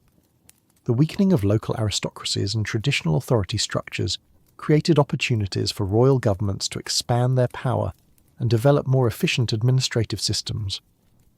The French monarchy, which had been nearly destroyed during the catastrophes of the 14th century, gradually rebuilt its authority during the 15th and 16th centuries by adapting to the changed demographic and social realities created by plague mortality. The absolute monarchy that reached its peak under Louis XIV was built on foundations laid during the post-plague reconstruction of French society. Similarly, the Spanish monarchy that funded Columbus's voyages and conquered vast American territories was able to do so partly because the demographic catastrophes of the medieval period had weakened traditional regional and local authorities that might otherwise have resisted royal expansion of power. The Protestant Reformation that began in the early 16th century was also influenced by the long-term effects of medieval demographic catastrophes. The crisis of religious authority that had begun during the plague years, when prayers and religious rituals proved ineffective against epidemic disease, created conditions that were favourable to religious reform and innovation. Martin Luther's challenge to papal authority in 1517 occurred in a European context where traditional institutions had been weakened by centuries of adaptation to recurring demographic crises. The religious wars that followed the Reformation were fought in societies that had learned to expect and adapt to catastrophic disruption. The intellectual developments that characterized the scientific revolution of the 16th and 17th centuries similarly reflected the long-term effects of medieval demographic catastrophes. The breakdown of traditional authorities and the need to develop new forms of knowledge and organization had encouraged empirical observation and experimental methods that proved more effective than traditional approaches to understanding the natural world. Galileo's telescopic observations of the heavens and Harvey's anatomical studies of blood circulation were conducted in a European context where traditional learning had been repeatedly challenged by catastrophic events that existing knowledge could not explain or prevent. The scientific method that emerged during this period was partly a response to the inadequacy of medieval approaches to understanding and controlling natural forces. But perhaps the most profound long-term effect of the millennium of plague and famine was the development of European societies that were more adaptable and resilient than their medieval predecessors. The repeated experience of catastrophic disruption had taught European communities to expect change and to develop institutions that could function despite recurring crises. This adaptability would prove crucial during the demographic and economic challenges of the early modern period. The Little Ice Age, which brought colder temperatures and agricultural difficulties to Europe during the 16th and 17th centuries, struck societies that had learned to cope with climate variability and food shortages. The 30 Years' War, which devastated Central Europe between 1618 and 1648, occurred in a context where communities had developed strategies for surviving demographic catastrophe and rebuilding after destruction. While the war caused enormous suffering and disruption, European societies proved capable of recovery in ways that would have been impossible during the more rigid social structures of the High Middle Ages. The witch trials that characterised the late 16th and early 17th centuries reflected some of the same psychological responses to crisis that had appeared during the plague years. Communities that faced inexplicable hardships sought human agents to blame for their suffering, just as they had during the demographic catastrophes of the medieval period. But the witch trials also demonstrated how European societies had developed more sophisticated mechanisms for dealing with social crisis. The legal procedures used in witch trials, however misguided their application, represented attempts to bring systematic reasoning to bear on social problems. The eventual decline of witch trials during the 17th century reflected the gradual triumph of more rational approaches to understanding natural and social phenomena. The economic developments that characterised the early modern period similarly reflected the long-term effects of medieval demographic catastrophes. The commercial revolution that connected European markets to global trade networks was built on financial and organisational innovations that had first been developed in response to the disruptions of the plague years. The joint stock companies that financed exploration and colonisation, the banking networks that facilitated international commerce, and the insurance systems that spread risks across multiple investors all represented institutional innovations that had emerged from centuries of adaptation to recurring crises. The agricultural improvements that supported European population growth during the early modern period were similarly rooted in innovations that had first appeared during the medieval period. The three-field system of crop rotation, the use of legumes to improve soil fertility, and the development of new crops like potatoes and maize all represented ongoing responses to the food security challenges that had characterized the millennium of recurring famine. By the 17th century, European societies had developed characteristics that would eventually enable them to achieve global dominance. Their adaptability to changing conditions, their technological innovation, their sophisticated financial and commercial institutions, and their to organize large-scale expeditions and settlements all reflected centuries of adaptation to recurring demographic and economic crises. But these same characteristics also carried within them the potential for new forms of crisis and catastrophe. The very adaptability that had enabled European societies to survive medieval disasters would also enable them to project power globally in ways that would prove devastating for other populations. The slave trade that supplied labour for American plantations, the colonial exploitation that extracted resources from Asia and Africa, and the territorial expansion that displaced indigenous populations around the world all represented applications of organisational and technological capabilities that had first been developed in response to European demographic catastrophes. The Industrial Revolution that began in 18th century Europe was similarly rooted in innovations and adaptations that had emerged from centuries of coping with labour shortages and resource constraints. The mechanical innovations that characterised early industrialisation, from improved textiles production to more efficient metalworking, represented ongoing responses to challenges that had first appeared during the post-plague reconstruction of European society. But industrialisation also created new forms of environmental and social stress that would eventually require further adaptation and innovation. The pollution and resource depletion that accompanied industrial development, the urban overcrowding and labour exploitation that characterised early industrial cities, and the social conflicts that arose from rapid economic change all represented new versions of challenges that European societies had been confronting for centuries. The last major plague outbreak in Europe occurred in Marseille in 1720, more than 3 centuries after the Black Death had first transformed European society. By this time, European governments and communities had developed more effective responses to epidemic disease, including quarantine procedures, medical treatment, and economic relief measures that had not been available during the medieval period. The Marseille plague killed approximately 100,000 people in the city and surrounding regions, a significant catastrophe by any measure, but one that did not fundamentally alter European social and economic development in the way that medieval plagues had done. European societies had become more resilient and adaptable, better able to contain and recover from demographic disasters. The end of plague as a major factor in European demography marked the conclusion of the millennium-long period during which recurring catastrophes had shaped every aspect of European development. But the characteristics that European societies had developed during this long period of adaptation to crisis would continue to influence their development throughout the modern period. The demographic transition that began in 18th century Europe, with declining mortality rates and eventually declining birth rates, represented a fundamental change in the human condition that had been made possible partly by the institutional and technological innovations that had emerged from centuries of coping with recurring catastrophe.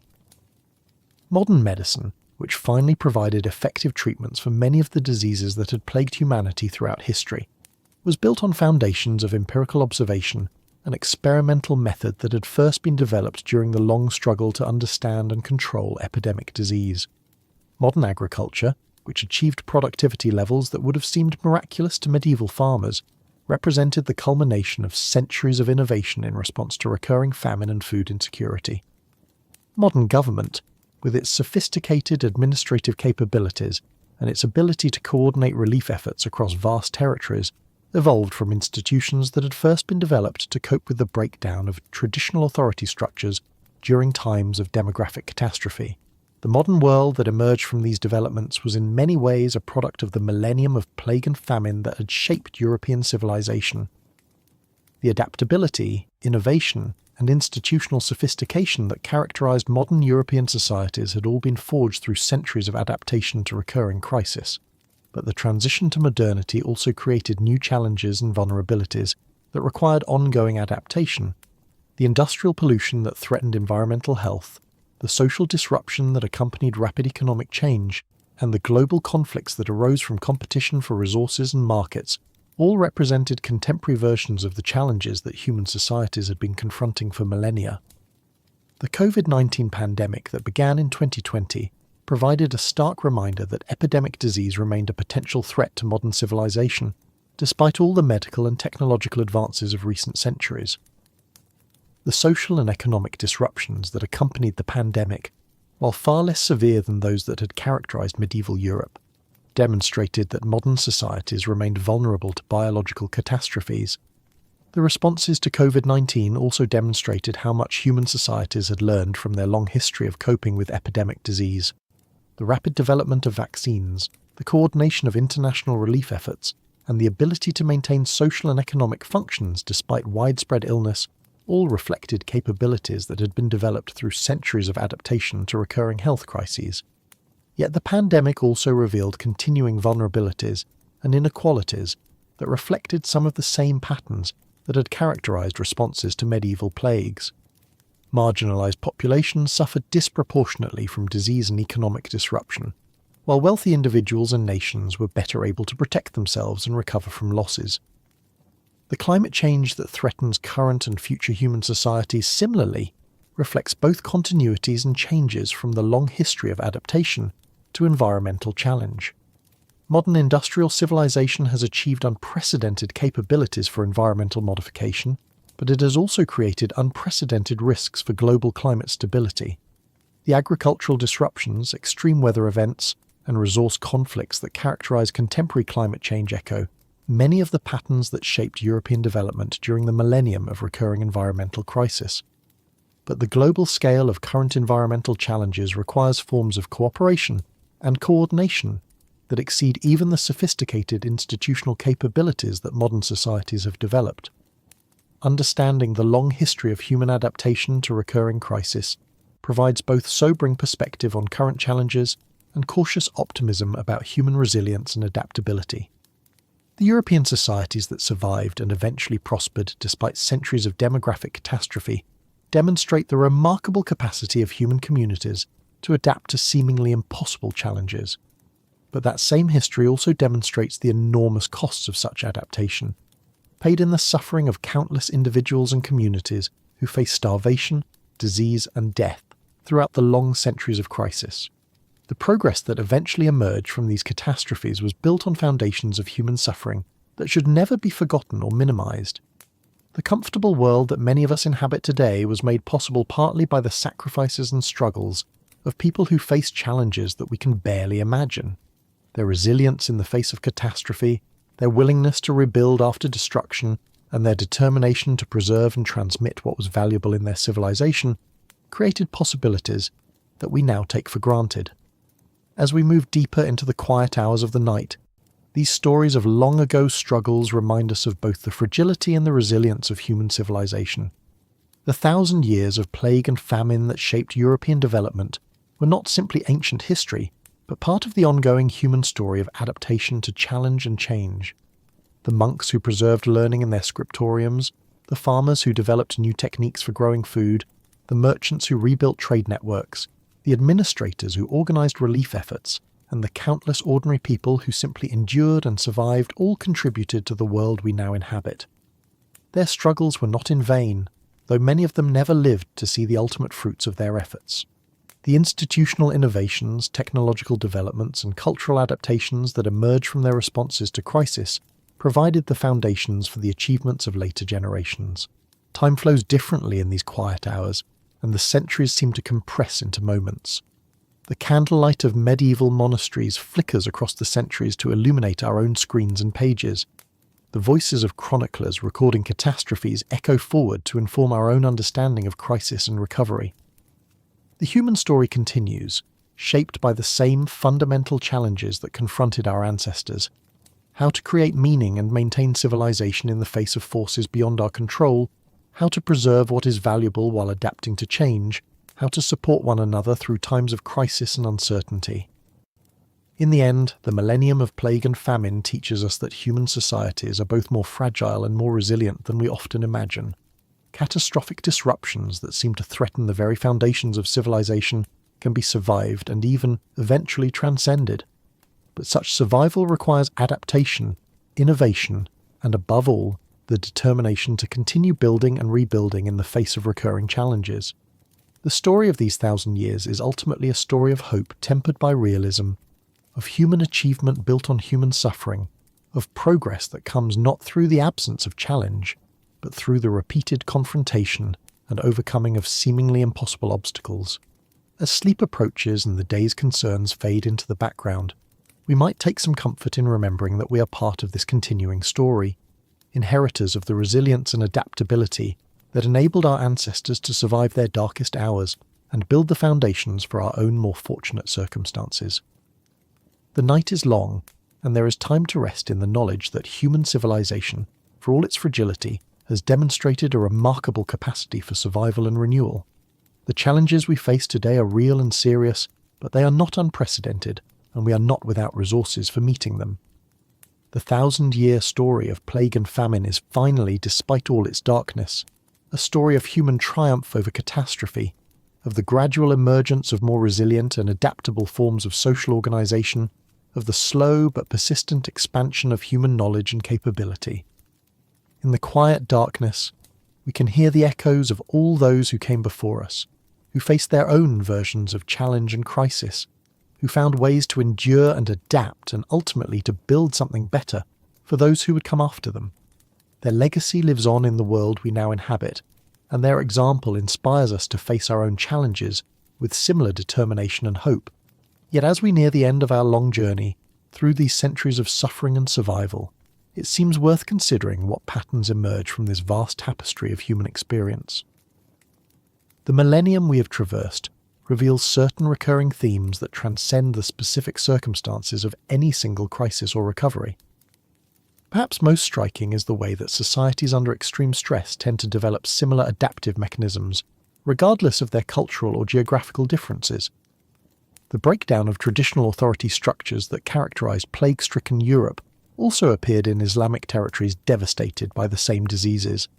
The technological innovations that emerged from labour shortages in post-plague England had parallels in other regions facing similar demographic challenges. The monastic communities that preserved learning through the darkest periods of European history found their counterparts in Islamic madrasas that maintained scholarship during times of political fragmentation, and in Chinese academies that continued educational traditions despite recurring dynastic collapses. Human societies, it seems, develop similar strategies for preserving and transmitting essential knowledge when their survival is threatened. The economic adaptations that characterized post-catastrophe recovery also followed recognizable patterns across different cultures and time periods. The shift toward more intensive agriculture, the development of new financial instruments, the emergence of more flexible labor arrangements, these responses appeared wherever populations needed to rebuild after demographic disasters. Even the psychological and cultural responses to recurring crisis showed remarkable similarities across different societies. The intensification of religious feeling that characterized plague-stricken Europe had parallels in Islamic and other societies facing similar challenges. The artistic focus on mortality and the fragility of human existence that appeared in late medieval European art could also be found in contemporary Islamic and Byzantine cultural productions. This suggests that the human responses to existential threat follow patterns that are deeper than cultural or religious differences. When confronted with the possibility of extinction, human communities develop similar strategies for survival that transcend the specific beliefs and practices that normally distinguish them from one another. The scientific and technological innovations that emerged from centuries of crisis also reveal patterns that extend beyond the European context. The empirical observation of natural phenomena that developed in response to the failure of traditional explanations for epidemic disease was paralleled by similar developments in Islamic and Chinese medicine. The mechanical innovations that addressed labour shortages had counterparts in other societies facing similar challenges. But perhaps the most important pattern that emerges from this long history is the tendency of human societies to transform catastrophic challenges into opportunities for fundamental innovation and growth. The very disasters that seem to threaten the extinction of civilization often prove to be catalysts for developments that made subsequent civilizations more resilient and capable than their predecessors. The demographic catastrophes that devastated medieval Europe ultimately led to economic and social innovations that would enable European societies to achieve unprecedented levels of prosperity and global influence. The technological developments that emerged from centuries of adaptation to recurring crisis would eventually transform not only European but global civilization. This pattern of catastrophic challenge leading to innovative response and eventual advancement has characterized human development throughout recorded history. The agricultural revolution that enabled the development of complex civilizations emerged partly in response to climate changes that threatened hunter-gatherer societies. The urban civilizations of antiquity developed in response to population pressures and resource challenges that required new forms of social organization. The Industrial Revolution that transformed global civilization during the 18th and 19th centuries was built on centuries of innovation that had emerged from Europe's long struggle with recurring demographic and environmental crises. The institutional developments that enabled modern democratic government grew from centuries of experimentation with new forms of political organization that had first appeared during periods of traditional authority breakdown. Even the global challenges that confront contemporary civilization, climate change, pandemic disease, resource depletion, social inequality, can be understood as the latest chapter in humanity's ongoing struggle to develop more sustainable and equitable forms of social organization. The responses that are emerging to these challenges, from renewable energy technologies to international cooperation mechanisms, represent contemporary versions of the same innovative adaptations that enabled our ancestors to survive their own existential threats. The development of global communication networks, international relief organizations, and collaborative scientific research all reflect the same fundamental human capacity for innovation and adaptation that enabled medieval Europeans to survive plague mortality and develop more resilient forms of civilization. The speed and scale of contemporary challenges may seem unprecedented, but the basic pattern of human response, initial disruption followed by experimentation, adaptation, and eventual innovation, remains consistent with patterns that have characterized human development for millennia. Understanding this historical pattern provides both humbling perspective on the challenges we face and cautious optimism about human capacity for adaptation and innovation. The societies that eventually emerged from the millennium of plague and famine were not simply restored versions of what had existed before, but genuinely new forms of human organization that were better adapted to the challenges they faced. Similarly, the societies that emerge from contemporary global challenges are likely to be fundamentally different from current arrangements, but potentially better adapted to the environmental and social realities of the future. The disruption and suffering that characterize transition periods are real and should not be minimized, but they are also often necessary precursors to more sustainable and equitable forms of human organization. The climate adaptation technologies that are being developed in response to global warming, the international cooperation mechanisms that are emerging to address pandemic disease, and the social innovations that are being experimented with to address inequality all represent contemporary versions of the same adaptive processes that enabled human societies to survive and transcend the challenges of previous centuries. The digital technologies that have transformed contemporary communication and commerce emerged partly from military research that was motivated by the security challenges of the 20th century.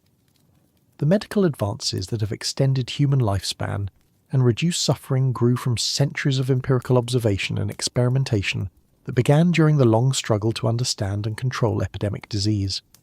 The educational institutions that preserve and transmit knowledge across generations evolved from the monasteries and universities that maintained learning during the darkest periods of European history.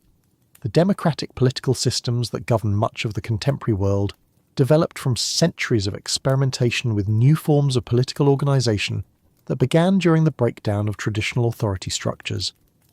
Even the global economic systems that connect contemporary societies emerged from the commercial networks that were rebuilt and expanded after the demographic catastrophes of the medieval period. The financial instruments that enable international trade, the transportation networks that move goods and people across vast distances, and the communication systems that coordinate economic activity all have their ultimate origins in innovations that first appeared during periods of crisis and reconstruction. This long perspective on human adaptation and innovation provides valuable context for understanding contemporary challenges. The disruptions caused by technological change, the social tensions created by economic inequality, and the environmental stresses produced by industrial civilization all represent contemporary versions of challenges that human societies have been confronting for millennia.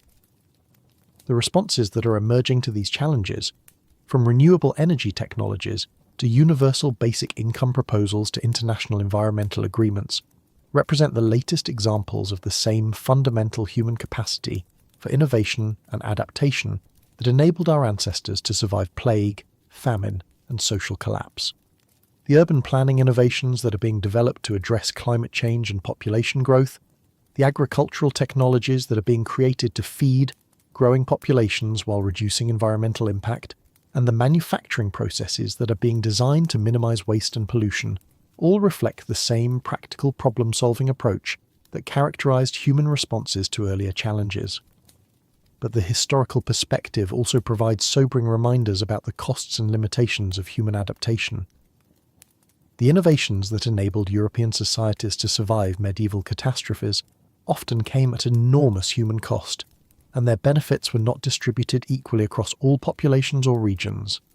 The economic systems that emerged from post-plague reconstruction, while more dynamic and productive than their medieval predecessors, also created new forms of inequality and exploitation. The technological innovations that increased agricultural productivity and enabled population growth also had environmental consequences that would not become apparent for centuries. The political centralization that provided stability during periods of crisis also created new possibilities for oppression and conflict. The global expansion that relieved demographic pressures in Europe led to catastrophic consequences for populations in other parts of the world.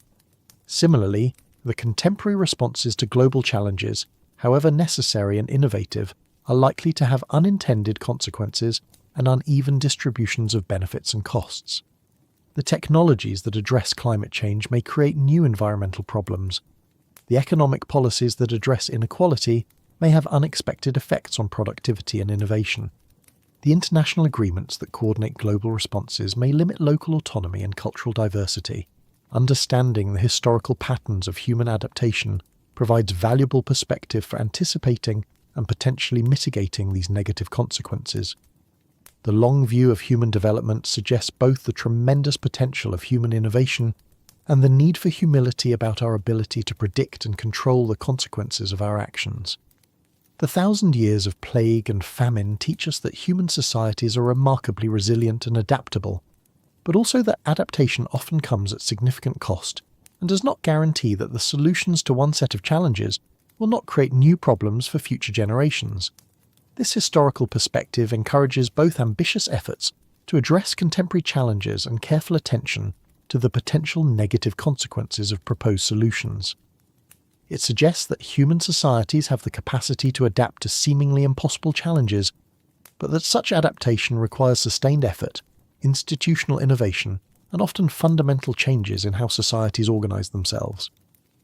The climate change that confronts contemporary civilization may require adaptations as fundamental as those that enabled European societies to survive the demographic catastrophes of the medieval period. The social inequalities that characterize global civilization may require innovations as creative as those that emerged from the breakdown of feudalism during the post-plague reconstruction. But the historical record also suggests that such fundamental adaptations are possible, and that human societies have repeatedly demonstrated the capacity to transform existential challenges into opportunities for advancement. The very severity of contemporary global challenges may create the conditions necessary for breakthrough innovations that would not otherwise occur. The urgency of climate change is driving rapid development of renewable energy technologies that may ultimately prove superior to fossil fuel systems, even apart from environmental considerations. The global nature of contemporary challenges is encouraging forms of international cooperation that may eventually lead to more effective and equitable systems of global governance. The digital technologies that have emerged from contemporary innovation are creating possibilities for education, communication, and economic organization that would have seemed miraculous to earlier generations. The medical advances that continue to emerge from ongoing research may eventually eliminate many of the diseases that plagued human societies throughout history. But realizing these possibilities will require the same qualities that enabled human societies to survive and transcend earlier challenges. The willingness to experiment with new forms of social organization, the courage to abandon arrangements that no longer serve human needs, and the determination to continue building and rebuilding in the face of recurring obstacles. The 1,000-year journey we've taken through plague and famine ultimately teaches us that human civilization is both more fragile and more resilient than we often imagine. Catastrophic disruptions can indeed threaten the very foundations of social organization, but human communities have repeatedly demonstrated the capacity to adapt, innovate, and eventually transcend even the most severe challenges. The comfortable world that many of us inhabit today was built on foundations laid by people who faced challenges that seemed impossible to overcome. Their example reminds us that our own challenges, however severe they may seem, are not necessarily insurmountable. The night grows deeper, and in the profound quiet of these small hours, the voices of history seem to whisper across the centuries. The scribes working by candlelight to preserve knowledge for future generations, the farmers experimenting with new techniques to grow food in difficult conditions, the merchants rebuilding trade networks after catastrophic disruption. They all speak to our own efforts to create and maintain civilization in the face of forces beyond our control. Their struggles were not in vain. The institutional innovations, technological developments, and cultural adaptations that emerged from their responses to crisis provided the foundations for the achievements of later generations, including our own. The world we now inhabit, for all its problems and limitations, represents the culmination of countless generations of human effort to create something better from the wreckage of repeated catastrophes.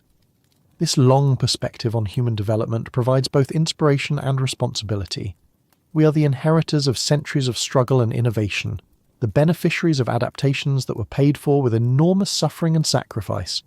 But we are also the custodians of this inheritance for future generations, responsible for continuing the long work of building and rebuilding civilization in the face of recurring challenges. The 1,000 years of plague and famine teach us that this work is never finished. Each generation faces its own version of existential challenge, its own need to adapt and innovate, its own responsibility to preserve what is valuable while transforming what no longer serves human needs. But they also teach us that this work is not futile. Human societies have repeatedly demonstrated the capacity to survive catastrophic disruption and emerge stronger, more resilient, and more capable than before. The innovations that emerge from periods of crisis often prove to be the foundations for unprecedented advances in human knowledge, capability, and well-being. As we approach the end of our long journey through these centuries of struggle and survival, we might take comfort in remembering that we are part of this continuing story. The challenges we face today, however severe they may seem, are not unique in human experience. The resources we have available to address these challenges, our accumulated knowledge, our technological capabilities, our institutional innovations, our capacity for cooperation and adaptation, are the products of countless generations of human effort to transcend the limitations of their circumstances. The night is deep and quiet now, and there is peace in this long view of human experience. The immediate concerns of daily life fade into perspective when seen against the backdrop of centuries of human struggle and achievement. The setbacks and disappointments that loom so large in our personal experience become smaller when viewed as part of the ongoing human story of adaptation and growth. Yet this long perspective does not diminish the reality of contemporary challenges or the importance of our own efforts to address them. If anything, understanding the historical context of our situation increases both the urgency of action and the hope for eventual success. The people who preserved learning through the Dark Ages, who rebuilt civilization after demographic catastrophe, who maintained human dignity in the face of unthinkable suffering. They did their work not knowing whether it would ultimately succeed, but believing that it was worth doing.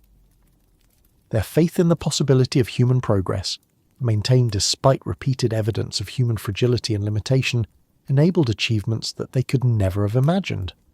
Our own efforts to address contemporary challenges may similarly contribute to developments that we cannot now foresee, but that may prove to be as transformative as the innovations that emerge from the centuries of crisis we have explored.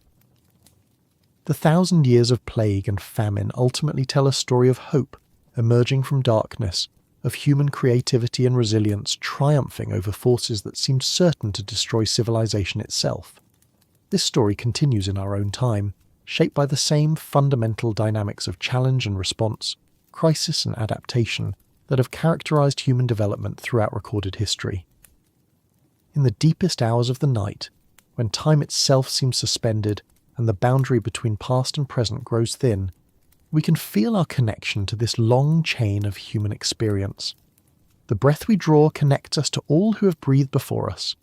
The thoughts we think continue conversations that began in ancient monasteries and medieval universities. The hopes we carry forward echo the aspirations of countless generations who work to build something better for those who would come after them. Their legacy lives on in everything we touch and see and know. The language we speak was shaped by scribes who preserved it through centuries of upheaval. The food we eat was developed through millennia of agricultural innovation. The institutions that govern our communities evolved from experiments in social organization that began during periods of catastrophic breakdown. We are the temporary custodians of this vast inheritance, responsible for adding our own contributions to the ongoing human project of building and rebuilding civilization in the face of recurring challenges. The 1,000 years of plague and famine teach us that this project is both more difficult and more hopeful than we often imagine. It is more difficult because the forces that threaten human civilization are powerful and persistent, because the innovations that enable progress often create new problems, and because the costs of adaptation are always paid in human suffering that should never be forgotten or minimized. But it is also more hopeful because human societies have repeatedly demonstrated the capacity to survive what seems unsurvivable, to learn what seems unknowable, and to create what seems impossible. The very fact that we can tell this story, that knowledge and memory have been preserved across the centuries of catastrophe, testifies to the strength of the human commitment to understanding and transcendence. As sleep approaches and consciousness fades into the deeper rhythms of rest and renewal, we might carry with us this sense of connection to the long human story of struggle and survival. We are part of something larger than our individual lives, something that extends backward through centuries of accumulated experience and forward into possibilities that we can barely imagine. The 1,000 years of plague and famine remind us that human civilization is precious and fragile, but also resilient and creative in ways that consistently exceed our expectations. The people who built this civilization for us faced challenges that seemed to threaten extinction, but they persevered and innovated and ultimately created possibilities that they could never have envisioned. Our own efforts to address contemporary challenges may prove equally transformative, though we cannot now see how. The work we do today to address climate change, to reduce inequality, to preserve knowledge, to build more just and sustainable societies, this work continues the long human project of civilization building that began in the darkness of prehistory and continues into an unknown but not hopeless future. In the end, the 1,000 years of plague and famine teach us that human beings are capable of remarkable things when faced with impossible circumstances. They teach us that civilization is not something we possess, but something we continuously create and recreate through our individual and collective efforts. They teach us that the future is not predetermined but shaped by our responses to the challenges we face. Most of all, they teach us that we are not alone in this work. We are connected by bonds of shared humanity to all who have struggled before us and to all who will struggle after us. The knowledge, institutions, and aspirations we inherit from the past provide resources for addressing present challenges. The knowledge, institutions, and aspirations we create in response to those challenges will provide resources for future generations facing challenges we cannot now imagine. This is the ultimate lesson of the 1,000 years of plague and famine, that human civilization endures not because it is invulnerable, but because each generation finds ways to adapt, innovate, and transcend the limitations of their circumstances. The darkness of night gives way to dawn, the winter of crisis gives way to the spring of renewal, and the story of human struggle and achievement continues.